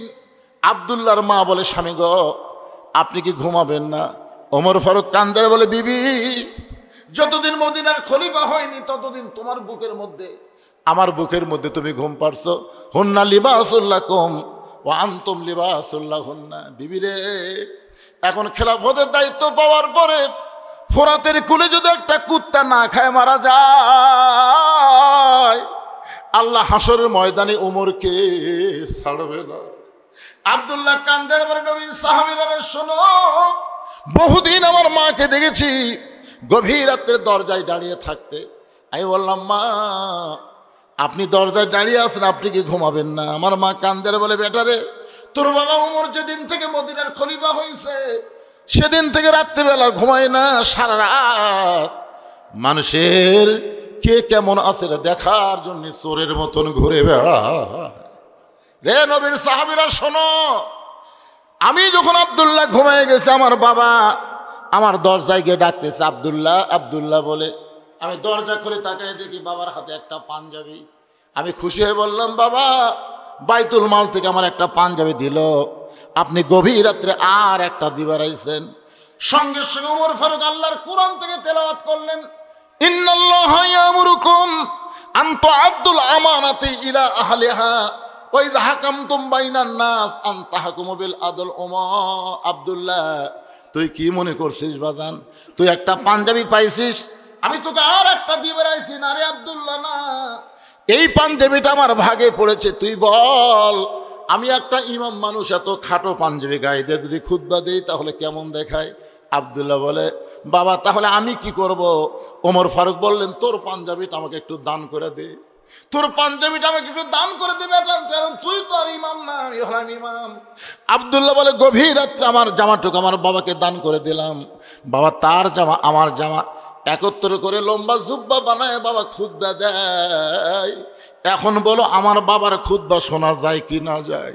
সমস্ত সাহাবীরা চিল্লায় বলে, আল্লাহর কোরআন দিয়ে যখন রাষ্ট্র চলবে, আল্লাহর কোরআন দিয়ে যখন রাষ্ট্র চলবে, এমন ভালো মানুষকে নেতা হিসাবে মুসলমানেরা দেখতে পাবে। মানুষের তৈরি আইন দিয়া বাংলাদেশ চললে ভালো নেতা দেখা যাবে না। ডক্টর কামালের সংবিধান দিয়ে বাংলাদেশ চললে ভালো নেতা দেখা যাবে না। ভালো নেতা যদি আগামীতে দেখতে চায়, আল্লাহর কোরআনের কোনো বিকল্প রাস্তা না। আল কোরআনের আলো সংসদে জালো, সব জায়গায় জালো, খালি ঘরে ঘরে তো হবে না, সব জায়গা। কোরআন কি খালি ঘর? ঢাকা ওয়াসা কোম্পানি একটা টাঙ্কি বানাচ্ছে, টাঙ্কির ধারণ ক্ষমতা হলো 2 কোটি লিটার। 6-7টা ডিপ টিউবওয়েল দিয়ে অনবরত পানি তুলতেছে। ওই টাঙ্কি থেকে পাইপের মাধ্যমে ঢাকার প্রত্যেকটা বাসায় পানি সাপ্লাই হয়। বাসার লোকেরা ওই টাঙ্কির পানি পান করে, টাঙ্কির পানি বাড়ির ট্যাবের মাধ্যমে গোসল করে, পান করে, যখন যা ইচ্ছে করে উজু করে। কিন্তু এই ভারতের দোসর, ভারতের 5 আটা গোলামেরা আছে না নাই আমাদের বাংলাদেশে, দেখবেন দেখবেন এরা মাঝে মধ্যে আফসোস করে বলে আগেই ভালো ছিলাম। আপনারা বলেন তো, আগে এই মাহফিল যদি আপনারা করতে চাইতেন বলছুক আনবার পারতেন? আনবার গেলে পাও ফাটা নেতার থেকে শুরু করে তেল তেলা নেতা পর্যন্ত দেওয়া লাগতো। সব নেতা যখন একেবারে অনুমতি দিল, তখন থানার থেকে বলতেছে চলবে না। কেন চলবে না? বলছি তো ডাকাত বক্তা। আমি বল ডাকাত বক্তা, আমার একটা ওয়াজ বার আছে, সেদিনটা পুলিশ আমার উপর খেপায়। সে ওয়াজ হচ্ছে চোরও যা পুলিশও তাই, চোর চুরি করে আর পুলিশ চাঁদা খায়। বাংলাদেশে কোনো বক্তা বলেনি রে এই মাল কছে, এই মাল চোরও যা পুলিশও তাই, চোর চুরি করে পুলিশ কথা কয় না কেন? চোর পুলিশ ঘুরতে ঘুরতি কে কছে? হ্যাঁ, সেই থেকে থানা আমাকে দেখবার পারে না ভাই। আমাকে একবার বগুড়া জেলার এসপি, উনি এখন অবসরপ্রাপ্ত, বাধ্যতামূলকভাবে সরকার তাকে অবসর দিচ্ছে, নাম হলো মোজাম্মেল হক। নাম শুনছেন? বগুড়া একসময় এসপি ছিল। আমার বাড়ির থেকে ধরে নিয়ে আসলো, আমার বাড়িতে ধরে নিয়ে এসে বলতেছে আপনাকে ক্রস ফায়ার দেওয়ার হুকুম হয়ে গেছে। ক্রস ফায়ার, এসপি আমাকে বলতেছে সন্ত্রাসের মতন ভাষা, যে আপনার ক্রস ফায়ার দেওয়া হবে। আপনি কেমনে বলেন? 2 নেতা কোলাকুলি করলে পেট থেকে বুক থাকে না, মানে নেতার পেটে 10 মাসের বাচ্চা আছে, এ কথা আপনি কেমনি কন? মানে প্রত্যেকটা নেতারা মন খারাপ, পুলিশ মন খারাপ, শেখ হাসিনা ফকুরনি, খালেদা জিয়া ফকুরনি, এরা সবাই মন খারাপ। ধরে কোন কথা ঠিক কি না? আয় হায় হায় রে। এগুলো বলার পেছনে কারণ হলো, একটু মনোযোগ দিবেন।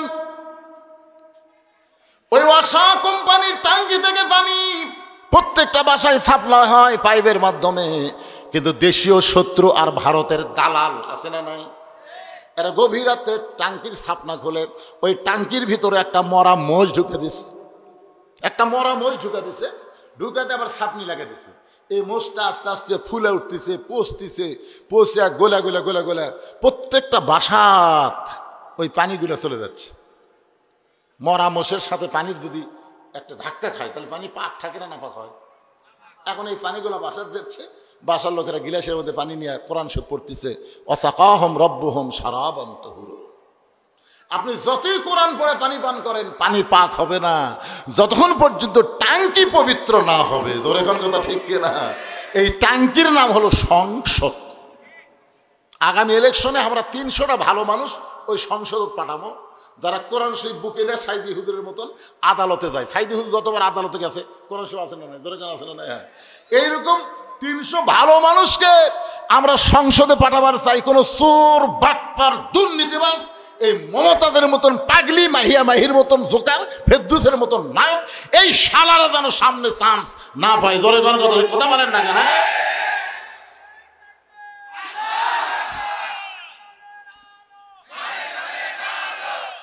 আবার কয় ঘরে ঘরে এই কিসের অভ্যাস? অভ্যাস পরিবর্তন করা লাগবে। আল কোরআনের আলো, কোরআন হাদিস যেখানে, দুনিয়ার মুসলমান লিল্লাহে তাকবীর। আল্লাহ তাআলা বললেন, হাবিব আপনি শুধু ইমাম থাকলে হবে না, আপনাকে নেতা হওয়া লাগবে। যতক্ষণ পর্যন্ত আপনি নেতা না হবেন ততক্ষণ পর্যন্ত নামাজ কায়েম হবে না। তখন রাসূল বলল, আবু জেহেলের যে বিশাল গুরু, আমি টুপিওয়ালা দাড়িওয়ালা, আমার যে কয়টা সাহাবী এরা তো সব দুর্বল, 1 সন্ধ্যা ভাত পাই, 3 সন্ধ্যা পাই না। এই নেতার বিরুদ্ধে আমরা কেমনে লাগবো? আল্লাহ বলতেছে, যে পরিবেশ মক্কা চলতেছে এই পরিবেশে আপনাকে আবু জেহেলের সাথে টক্কর দিবেন আমি বলতেছি না। তো রাসূল কয় তাহলে কোথায় যাব? বলে দরকার হলে মক্কা পরিবর্তন করে আপনাকে মদিনায় যাওয়া লাগবে। আল্লাহ রাসূল মদিনায় হিজরত করলেন। সুবহানাল্লাহ বলেন। আরে মাত্র 8 বছর নবী মদিনায় কি করলেন, যার কারণে 10,000 সাহাবী নিয়ে মক্কা বিজয় হয়ে গেল। ধরে কেন সুবহানাল্লাহ। আবু জেহেল আছে, মক্কাই শেষ। তার আগে যে কথাটা আমি বলবো, নবী মদিনায় হিজরত করার পরে সর্বপ্রথম আল্লাহ নবী যে কাজটা করলেন সে কাজটা হলো নবী নিজের হাতে একটা মসজিদ নির্মাণ করলেন, যে মসজিদের নাম হলো মসজিদে কুবা। যার নাম কি? যারা হজ করছেন এখানে, হাজী সাহেব যারা আছেন, বাবা তো হজ করছেন, এখানে হাজী সাহেব যারা আছে তারা জানে যে মসজিদে কুবার মধ্যে কেউ যদি 2 রাকাত নামাজ পড়ে আল্লাহ খুশি হয়ে তাকে একটা ওমরা হজের সওয়াব দিয়ে দেয়। এই মসজিদে কুবা নবী হিজরত করার পরে কেমনে নির্মাণ করলেন শোনেন। আল্লাহ রাসূল জায়গার মধ্যে দাঁড়িয়ে বলেন, এত সুন্দর জায়গা যেখানে দাঁড়াইলেই মনে হয় জান্নাতের বাতাস আসতেছে, এই জায়গাটা কার? মদিনার একজন আনসার বললেন, ইয়া রাসূলুল্লাহ, এই জায়গা হলো একজন 2টা ইতিমের জায়গা। কিছুদিন আগে এদের বাবা মারা গেছে, আর বাবা মৃত্যুবরণের পর এই 2টা ইতিম সন্তান এই জায়গার মালিক হয়েছে। আল্লাহ রাসূল বললেন, ওই 2টা ইতিম বাচ্চাকে আমার কাছে ডাকছে। 2টা ইতিম বাচ্চা যখন নবীর কাছে আসলেন, নবীর চেহারার দিকে ফেল ফেল করে তাকায় আছে। 400 রোজ গ্রহ তারা, তারি নূরের ইশারা, নইলে যে অন্ধকারে ডুবিত এই ধরনী। সবাই বলেন, নবী মোর পরশমণি, নবী মোর সোনার খনি, নবী নাম ভাবে যেজন সেই তো দোজা হানের ধ্বনি। 2টা এতিম বাচ্চা নবীর চেহারার দিকে তাকায় নজর ফিরাবার পারে না। সঙ্গে সঙ্গে নবী 2টা এতিমকে বুকের মধ্যে নিয়ে বললেন, বাবা তোমরা আমার চেহারার দিকে কি তাকায় তাকায় দেখো? বলে, মানুষ এমন সুন্দর হয় জীবনের প্রথম দেখলাম। আর আপনি যখন আমাদের 2জনকে বুকের মধ্যে টাইনা চাইপা ধরলেন, এত দরদ যে কোনো মানুষের বুকে থাকে এইটা জীবনে প্রথম আমরা অনুভব করলাম। রাসূল চোখের পানি বের করে বলে, বেটা রে, তোরা যেমন এতিম আমিও তেমন এতিম। শিশুকালে মইরা গেছে মা, গর্ভে থাকতে মরছে পিতা, আমি চোখে দেখলাম না। শিশুকালে মইরা গেছে মা, গর্ভে থাকতে মরছে পিতা, নবী চোখে দেখলেন না। কে করিবে লালন পালন, কে দিবে সান্ত্বনা? এই দুনিয়ার বড় এতিম নবী ছিলাম একজন। বাজান, এত সুন্দর জায়গার তোমরা মালিক হইছো, এত সুন্দর জায়গা তোমরা দেখাশোনা করতেছ। 2 এতিম বাচ্চা নবীর কাছে বুকটা জোরে ধরে বলে, নবী গো, এই জায়গার মালিক আমরা না, এই জায়গার মালিক হলেন আসমানওয়ালা। ওই 2টা বাচ্চা তখনও মুসলমান হয় নাই। ওই 2টা বাচ্চা হলো ইহুদির বাচ্চা, তাদের বাপ ইহুদি মারা গেছে। আর 2টা এতিম বাচ্চা বলতেছে, নবী গো, এই জায়গার মালিক আমরা না, এই জায়গার মালিক হলো আসমানওয়ালা। আমরা 2 ভাই দেখাশোনার দায়িত্ব পাইছি। রাসূল বলে, জায়গাটা আমার বড় পছন্দ হয়েছে বাজান, এই জায়গায় আমি আল্লাহর ঘর মসজিদ বানাবার চাই। এর বিনিময়ে তোমরা কি চাও বলো, বিনিময়ে কি চাও? 2টা এতিম বাচ্চা বলতেছে, নবী গো, বিনিময় যদি দিবার চান তাহলে আমরা শুনেছি আল্লাহ তাআলা মুসলমানের জন্য নাকি জান্নাত তৈরি করে রেখেছেন। সঙ্গে সঙ্গে নবী 2টা এতিম বাচ্চাকে বললেন, এই জায়গাটা যদি আল্লাহর ঘরের জন্য দিয়ে দাও, দুনিয়াতে কোনো বিনিময় না নিলেও আল্লাহ তোমাদেরকে জান্নাতে ঘর দিয়া দিবে। সর্বপ্রথম মসজিদ নির্মাণ হলো মসজিদে কুবা। সাহাবারা বললেন, রাসূলুল্লাহ, এই মসজিদ নির্মাণের কারণ কি? রাসূল বললেন, আমরা সব দল ভাঙ্গা এক দল হব। সব দল ভাঙ্গা কয় দল? আপনাকে এই মসজিদে আওয়ামী লীগের মধ্যে যারা নামাজ পড়বে, বিএনপির মধ্যে যারা নামাজ পড়বে, জামাত ইসলাম, তাবলিগ, পীর মুরিদি যারা নামাজ পড়বে, মুয়াজ্জিন যখন আজান দেবে, আপনার বলেন তো এক এক দল কি এক এক মসজিদের জন্য যাবে, না সব দল এক মসজিদে যাবে? এই মসজিদ বানানোর কারণ হলো সব দল ভাঙ্গে আমাদেরকে এক দল হওয়া লাগবে। মসজিদের মধ্যে যখনই ঢুকবেন তখন আপনি আওয়ামী লীগ থাকবেন না, বিএনপি থাকবেন না, জামাত থাকবেন না, পীর মুরিদি থাকবেন না। সব ভাই কাতারবদ্ধ হয়ে কালোর কাছে ফর্সা, ফর্সার কাছে কালো, উঁচার কাছে নিচু, নিচুর কাছে উঁচা, ধনীর কাছে গরিব, গরিবের কাছে ধনী, এমনকি এসপির কাছে চকিদার পর্যন্ত দাঁড়িয়ে যাবে। ধরে কোন ঠিক কিনা? নেতার কাছে তার সামচা দাঁড়াবে, বলা হয়েছে পায়ের গোড়ালির সঙ্গে গোড়ালি মিল করবা, কাতারবদ্ধ হয়ে নামাজ পড়বা। সবাই যখন দাঁড়াইছে, আওয়ামী লীগ দাঁড়াইছে, বিএনপি দাঁড়াইছে, জাতীয় পার্টি সবাই কাতারবদ্ধ হয়ে দাঁড়ায় গেছে। এক কাতারের মধ্যে 2 কাতার 3 কাতার হয়েছে। এমন সময় ইমামতি কে করবি? হুজুর, একটা হুজুর নাই। একজন বলতেছে হুজুর না থাকলে কি হবে, ইসলামী দলের একজন আছে। কোন দল? কথা কন না কেন, কোন দল? কয় নম্বর কাতারত? কয় 4 নম্বরত। আমি বুঝানোর জন্য বলতেছি, এখন আপনারা বলেন তো, ইসলামী দলের যে লোকটা 4 নম্বর কাতারে আছে, সে যদি নামাজ পড়াবার পরে তাকে আপনার 4 নম্বরে রাখবেন না সামনে দিবেন? জোরে করে সামনে না 4 নম্বরে? তার মানে বোঝা গেল এলেম যার আছে, কোরআন যার আছে, আল্লাহর সঙ্গে যার সম্পর্ক আছে, সেই মানুষটাকে আর কাতারের মধ্যে রাখবেন না, তাকে আপনার সামনে দিবেন।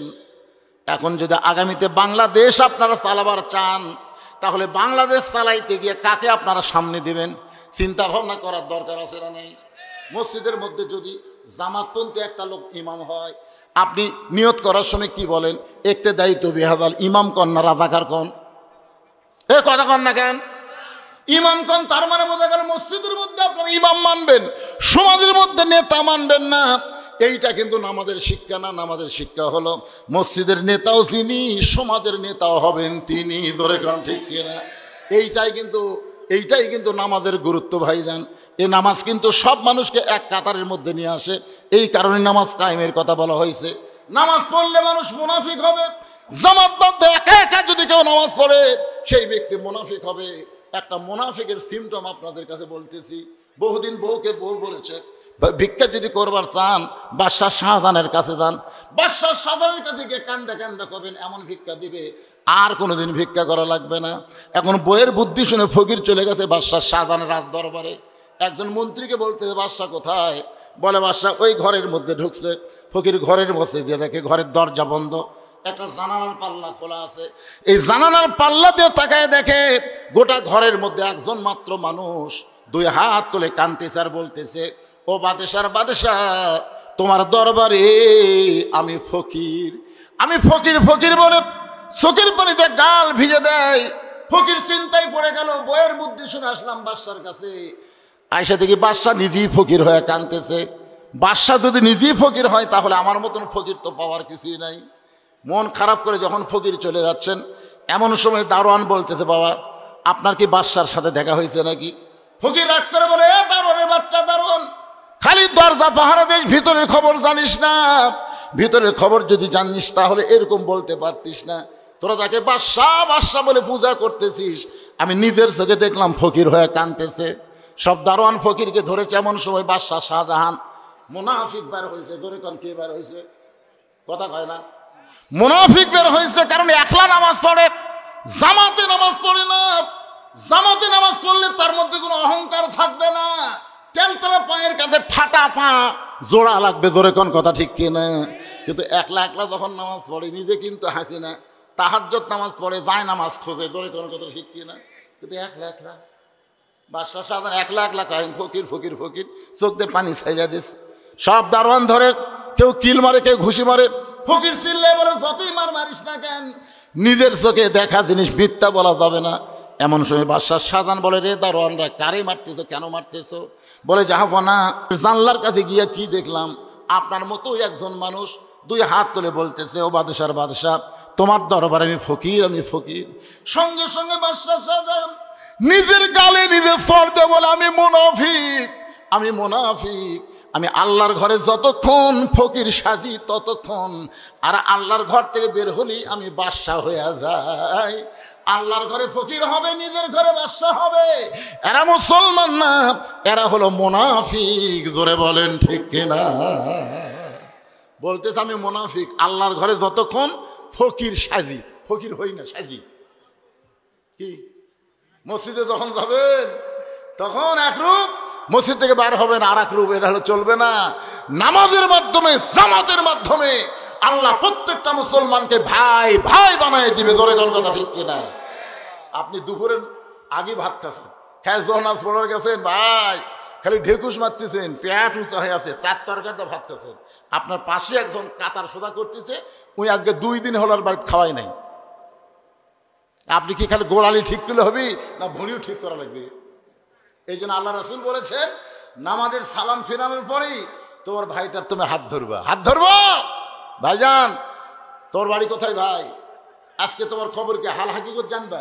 জামাতে নামাজ পড়া মানে না সালাম ফেরালি যার মনে তাই দৌড় না।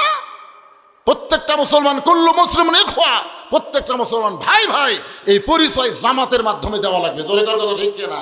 আপনারা বলেন তো, যারা খালি নামাজের জামাত করে তাদের কথা ভিন্ন, যারা জামাত ইসলাম করে বাংলাদেশের যে কোনো এক জায়গায় যদি কোনো ভাই বিপদে পড়ে আর এক ভাই দৌড়ে গিয়ে তাকে সাহায্য করে। জোরে কর কথা ঠিক কিনা?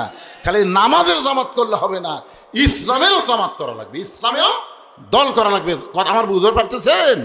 এখন তার অ্যাঙ্গেলে মার লাগবে না, ডাইরেক্ট মারতেছে, অসুবিধা কি?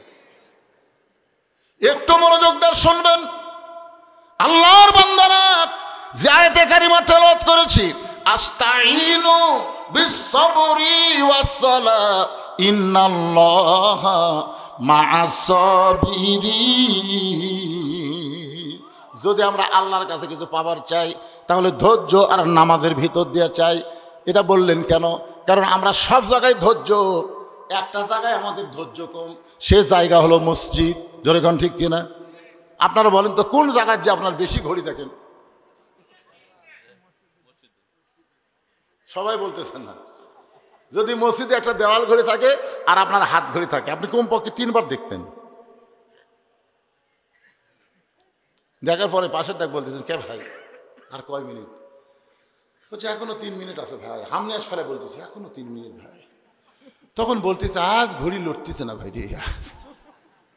আল্লাহ বলতেছেন বিস-সাবরি ওয়াস-সালাহ। পাগলা, নামাজের মধ্যে গিয়ে ধৈর্য যদি না থাকে তোর নামাজই হবে না, আমার কাছে চাও হবে না। আর সালাম ফিরানোর সাথে সাথে, সালাম ফিরাছে কি, সালাম ফিরানোর সাথে সাথে আপনি মোনাজাত করবার হুকুম কে দিচ্ছে আপনাকে? বিস-সাবরি ওয়াস-সালাহ। যদি আল্লাহর কাছে কিছু পাওয়ার চান, ধৈর্য আর নামাজের মাধ্যমে চাইতে হবে। দোয়া দরুদ পড়তে হবে কমপক্ষে 2 থেকে 3 মিনিট। রাসূল দোয়া দরুদ পড়েছেন, সালাম ফেরানোর পর দোয়া দরুদ পড়েছেন। সম্মিলিত মোনাজাত গুরুত্ব না, দোয়া দরুদ পড়া হলো গুরুত্ব। ধরে কর কথা ঠিক কিনা? এই আপনারা বলেন তো, কোনো ফকির যদি এইরকম করে বাড়ি বাড়ি ভিক্ষা করে, ওই সারাদিন অন্তর কয় সার চাল পাবে? মা সাথে ভিক্ষা দাও কেন? মা সাথে ভিক্ষা দাও কেন? কোন মা সাথে ভিক্ষা দেয়? ফকিরই নেই। আর এক দরজার কথা, মা সাথে ভিক্ষা দাও কেন? ওই ভিক্ষা পাবি? ওই সারা জীবন ভিক্ষা করবি কিন্তু পাবি না। আজকে আমরা যে মোনাজাত করতেছি আল্লাহর কাছে, এটা আমরাও পাবো না। আল্লাহ ফেরেশতাকে বলল লাইন ধরছে দিবি, ইতিমধ্যে আর লেওয়া শেষ। কি আস্তাইনু বিস-সাবরি ওয়াস-সালাহ। আল্লাহর ঘর মসজিদের উন্নতি কল্পে মাহফিল, মসজিদ নির্মাণের জন্য আমি যার কাছে টাকা চাইলাম সে বলে আমরা আগেই দিছি। ব্যাগের টাকা কি আপনার ঠিক মতো দিচ্ছেন? জি।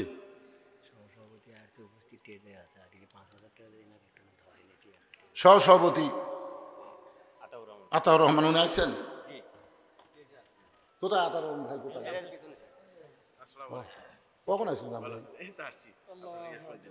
আচ্ছা আচ্ছা, একটা কোন ভাই, আপনি আল্লাহর ঘর মসজিদের জন্য যা পারবেন, জোর জবরদস্তি করা যাবে না। জোর জবরদস্তি করলে চাঁদা হবি, কিছুদিন পর মসজিদের কলম ফাট ধরবি, দরকার নেই। দান হচ্ছে অন্তর থেকে যার যতটুকু, ঠিক কিনা বলেন? দান।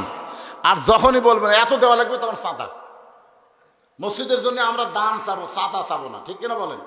তো সহসভাপতি সাহেব ইচ্ছা মতো কতটুকু পারবেন। আর সোহেল ভাই উনি আগে দিতেন 5,000 টাকা, আজকে আবার নতুন করে কত দিবেন ভাই? সোহেল ভাইকে আজকে 5,000 দিচ্ছে, মাশাআল্লাহ 5,000 টাকা দান করছে। আল্লাহ সোহেল ভাইয়ের দানকে আল্লাহ আপনি কবুল করেন। জোরে বলে আল্লাহুম্মা আমিন। বলেন বলেন সহসভাপতি বলেন। এলে কি এই আবার প্রশ্ন দিচ্ছে, দেখেন তো প্রশ্নটা আপনাকে সবার জন্য না খালি একজনের জন্য? আমার উপর গোসল ফরজ হয়েছে কিন্তু মুখে খাবার আটকে আছে, তাহলে কি আমার ফরজ গোসল আদায় হবে? তাহলে হুজুর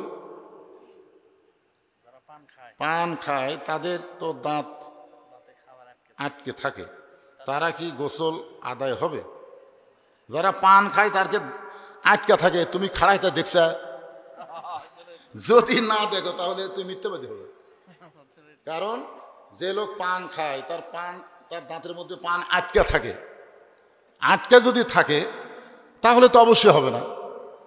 একটা দাড়ি যদি আপনি দাঁড়িয়ে দৌড়ি করবে গেলে দাড়ি পর্যন্ত খিলাল করা লাগে, খিলাল করা লাগে না? আপনার যারকে দাড়ি নাই তারকে তো তেল তালা আরামসে মারতেছেন, কিন্তু আমাকে তারা দাড়ি এই দিক থেকে মারা লাগে, এদিক থেকে মারা লাগে, এদিক থেকে মারা লাগে, দাড়ির গোড়ায় গোড়ায় পানি পৌঁছানো লাগবে।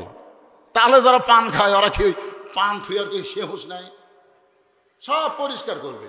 আপনি হয়তো পান খাওয়া পছন্দ করেন না, এই জন্য বলতেছেন। পান খান, কিন্তু পানের সাথে নিশা হয় এরকম কিছু খাইনি। খান, পান খেলে অনেক লোকের পিত্তি ব্যারাম আছে, পান না খেলে সমস্যা আছে, গ্যাস আছে, খান। পান খাওয়া তার হারাম না, কিন্তু পানের সাথে নিশাদ্রব্য জিনিস যেটা খাইলে আপনার নিশা হবে, না খাইলে পান না খাইলে আপনি থাকবার পারতে অস্থির হয়ে যাচ্ছে, এগুলা ইসলামে জায়েজ করেনি। আমার কথাটা বুঝলেন? পাইকারি হারে একেবারে পানের উপর একটা হারাম ফতোয়া দিয়েন না। হালালও বাইয়িনুন, হারামও বাইয়িনুন। আল্লাহ কোরআনে বলেছেন হারামও প্রকাশ্য, হালালও প্রকাশ্য।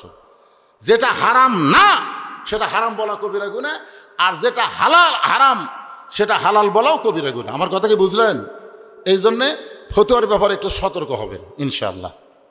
আমাদের বাংলাদেশে কিছু আহলে হাদিস বক্তারা বের হয়েছে, এরা ইসলামে আন্দোলনের ব্যাপারে কোনো কথাই বলে না, কোনো কথা বলে না। এই শালারা খালি এই ফেতনা বাজাতে কয়েকটা কথা কয়, আমিন জোরে কবি নাচতে কবি। আমিন কন রে বাবা, জোরে নাচতে কন।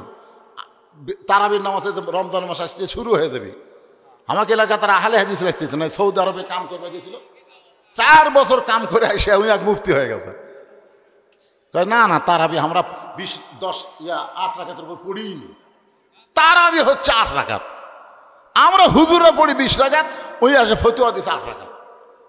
এমনভাবে খাড়া হচ্ছে বুঝলেন, 2 পাও 2 দিকে দিছে একেবারে। নামাজে কীভাবে দাঁড়ান লাগবে সে নিয়ম ইসলামে আছে না? নেই। পায়ের সঙ্গে পা লাগায় যদি আপনার দাঁড়ান, কাতার ফাঁক না বন্ধ করে দেবেন সেটা ভিন্ন কথা, কিন্তু তারও তো একটা এরিয়া আছে রে ভাই। আপনি যখন 2 পা 2 দিয়ে গেলেন, মাঝখানে কি হলো? যারকে গ্যাস বেশি তারকে তো ঘন ঘন বাড়ি হয়ে যাবে, জোরে কোন ঠিক কিনা? এই জন্য একটু চাপা ধরে আপনার নামাজ পড়ে ভাই। নামাজের মধ্যে শয়তান সবসময় চাবে মিন শারিল ওয়াসওয়াসিল খান্নাস, ওযু নষ্ট করতে চাবে, এ করতে চাবে। আর শীতের দিন একবার ওযু নষ্ট হয়ে গেলে ওই দরকার নামাজ ছাড়বি, তা ওযু করবি না, জোরে কোন ঠিক কিনা? এই জন্য যাই হোক, এগুলো ফতোয়াবাজি না করে আমি যে আলোচনা করলাম নামাজ সম্পর্কে, এই ব্যাপারে যদি আপনাদের কারো কোনো প্রশ্ন থাকে করতে পারেন। সিয়ার চলবি না, এক কথা। আমার কথা কি বুঝলেন? কারণ নামাজের যে কয়টা ফরজ তার মধ্যে দাঁড়িয়ে নামাজ পড়া কথা কয় না কি ফরজ, এই জন্য সিয়ার চলবে না। যদি আপনি দাঁড়াবার পারেন, হেঁটে হেঁটে মসজিদে আসেন, তাহলে দাঁড়িয়ে থেকে আপনি নামাজের নিয়ত করেন। যদি প্রয়োজন হয় যে আপনি দাঁড়াবার মতন পারতেছেন না, বসে থেকে নামাজ পড়েন। বসে থেকে যদি না পারেন শুয়ে থেকে পড়েন, শুয়ে থেকে যদি না পারেন ইশারা দিয়ে পড়েন, কিন্তু সিয়ারে পড়া যাবে না।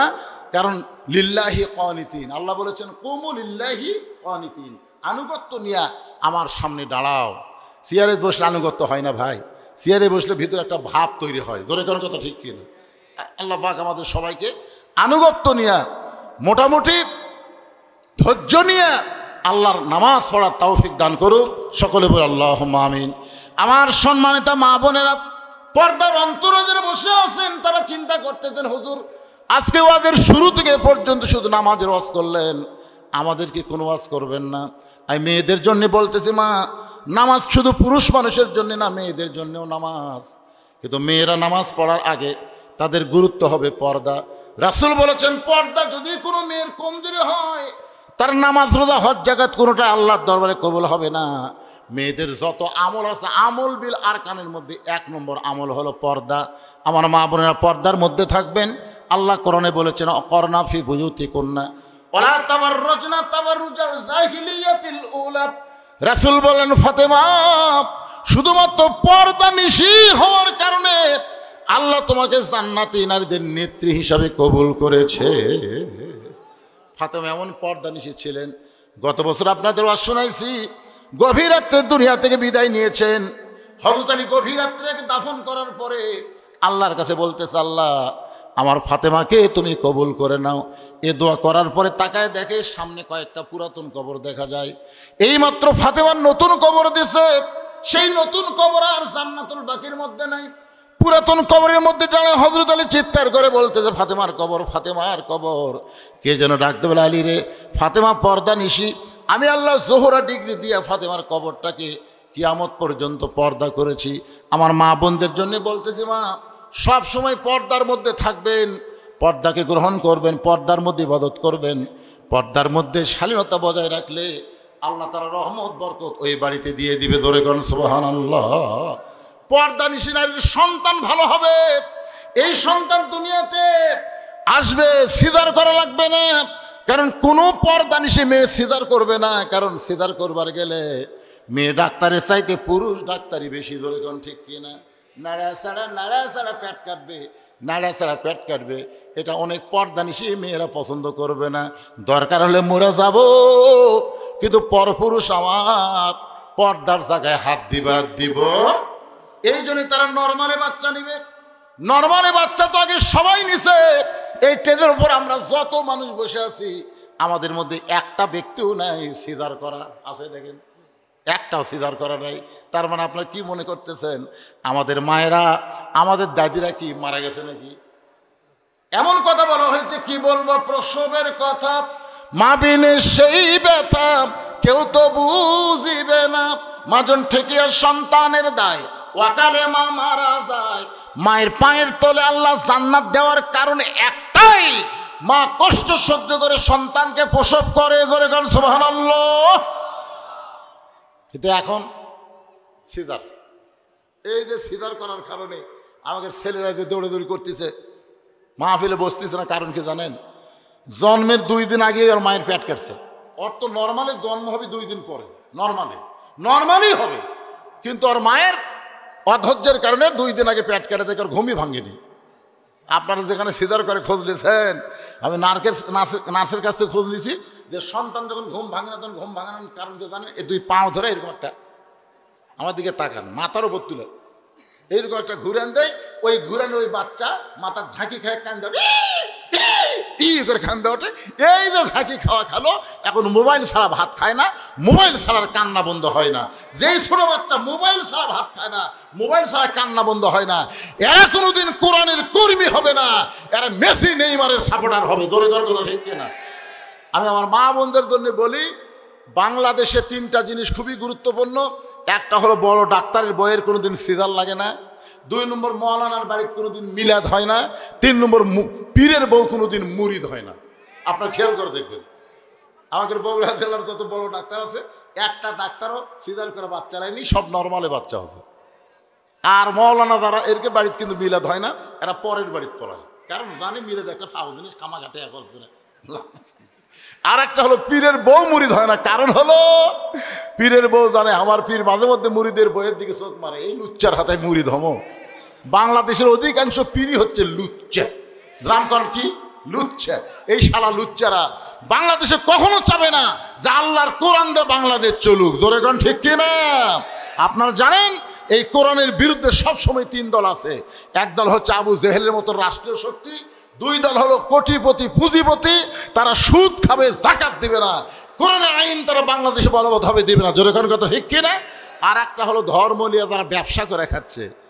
আমার দয়াল বাবার দরবারেতে কেউ ফিরে না খালি হাতে। এই দয়াল বাবারা কোনোদিনও চাবে না বাংলার জমিনে আল্লাহর কোরআন বিজয় হোক। জোরে ঠিক? আমরা চাই এই মসজিদে 5 ওয়াক্ত নামাজ জামাতের সঙ্গে আদায় হবে, নামাজ কায়েম হবে। আগামীতে এই মসজিদ রাস্তার ধারে জল জল করে জ্বলবে। শুধু মসজিদের সুন্দর হবে না, মসজিদের মুসল্লিগুলোকে আল্লাহ সুন্দর করুক, সহি তরিকা মোতাবেক নামাজ পড়ার তৌফিক দান করুক। সকলে বলে আল্লাহুম্মা আমিন। আমি এখানে একটা মোনাজাত করে দিব, এরপরে এশার জামাত হবে। তারপরে আজকের মাহফিলের অন্যতম আকর্ষণ, আন্তর্জাতিক খ্যাতি সম্পন্ন মুফাসসিরে কোরআন হযরত মাওলানা ইমদাদ হোসেন জিহাদি ঢাকার বক্তা আপনাদের সামনে এশার পরে আলোচনা করবে। আমি এখান থেকে বিদায় নিয়ে চলে যাচ্ছি। সংক্ষিপ্ত একটা মোনাজাত। আল্লাহুম্মা আমিন। আয় আল্লাহ তাআলা, দীর্ঘ 2 ঘন্টা সময় ধরে তোমার বান্দাদের সামনে নামাজ সম্পর্কে আলোচনা করেছি। আল্লাহ মেহেরবানি করে আজকের মাহফিল আমাদের সকলের হেদায়েতের জন্য, নাজাতের জন্য কবুল করে নাও। আল্লাহ এশার নামাজের পরে আবার কোরআনের তাফসির হবে, যোগ্যতম আলেমে দ্বীন এখানে আলোচনা করবে। আল্লাহ সকলকে আল্লাহ এশার নামাজের পরে আলোচনায় অংশগ্রহণ করার তৌফিক দিয়ে দাও। আজকের এই মাহফিলে তোমার ঘর মসজিদকে লক্ষ্য করে নগদে বাকিতে যারা দান করেছে আল্লাহ সকলের দানগুলোকে জান্নাতের বিনিময়ে কবুল করো। আল্লাহ তোমার ঘরের জিনিস জায়গা দিয়েছে, দাতা এখানে বসে আছে, আল্লাহ আজকে আবার 15,000 টাকা নগদে দান করেছে। ও মাবুদ মাওলা, কে কোন নিয়তে কি দান করলো আল্লাহ সবই তুমি জানো। আমার মায়েরাও দান করেছে, বাবাদেরও দান করেছে, যুবকেরাও দান করেছে। আল্লাহ সবগুলো দান মসজিদ জন্য কবুল করে এদেরকে জান্নাতে একটা ঘর করে দিও আল্লাহ। আয় আল্লাহ তাআলা, শুধু কোরআনের ওয়াজ শুনলে হবে না, বাস্তবে বাংলার জমিনে আমরা কোরআনকে দেখতে চাই। আল্লাহ আগামীতে কোরআন দিয়ে বাংলাদেশ চলবে, এ দৃশ্য আমাদের সকলের দেখার তৌফিক দিয়ে দাও। আমি অসুস্থ, আমার মতো অসুস্থ যারা সুস্থতা দান করো। আজকের মাহফিলের প্রধান অতিথি আসতে পারে নাই, তার প্রতিনিধির মাধ্যমে টাকা দিয়েছে আল্লাহ। বিশেষ অতিথির সভাপতি সহসভাপতি, মসজিদ কমিটির সভাপতি সহসভাপতি, সেক্রেটারি, কেশিয়ার, আল্লাহ সকলকেই জান্নাতি কবুল করো। সুবহানা রাব্বিকা রাব্বিল ইজ্জাতি আম্মা ইয়াসিফুন ওয়া সালামুন আলাল মুরসালিন আলহামদুলিল্লাহি রাব্বিল আলামিন। ওয়াজাল আখিরাতি কালিমাতুন ইনদাল মাউতি লা ইলাহা ইল্লাল্লাহু মুহাম্মাদুর রাসূলুল্লাহ সাল্লাল্লাহু আলাইহি ওয়াসাল্লাম।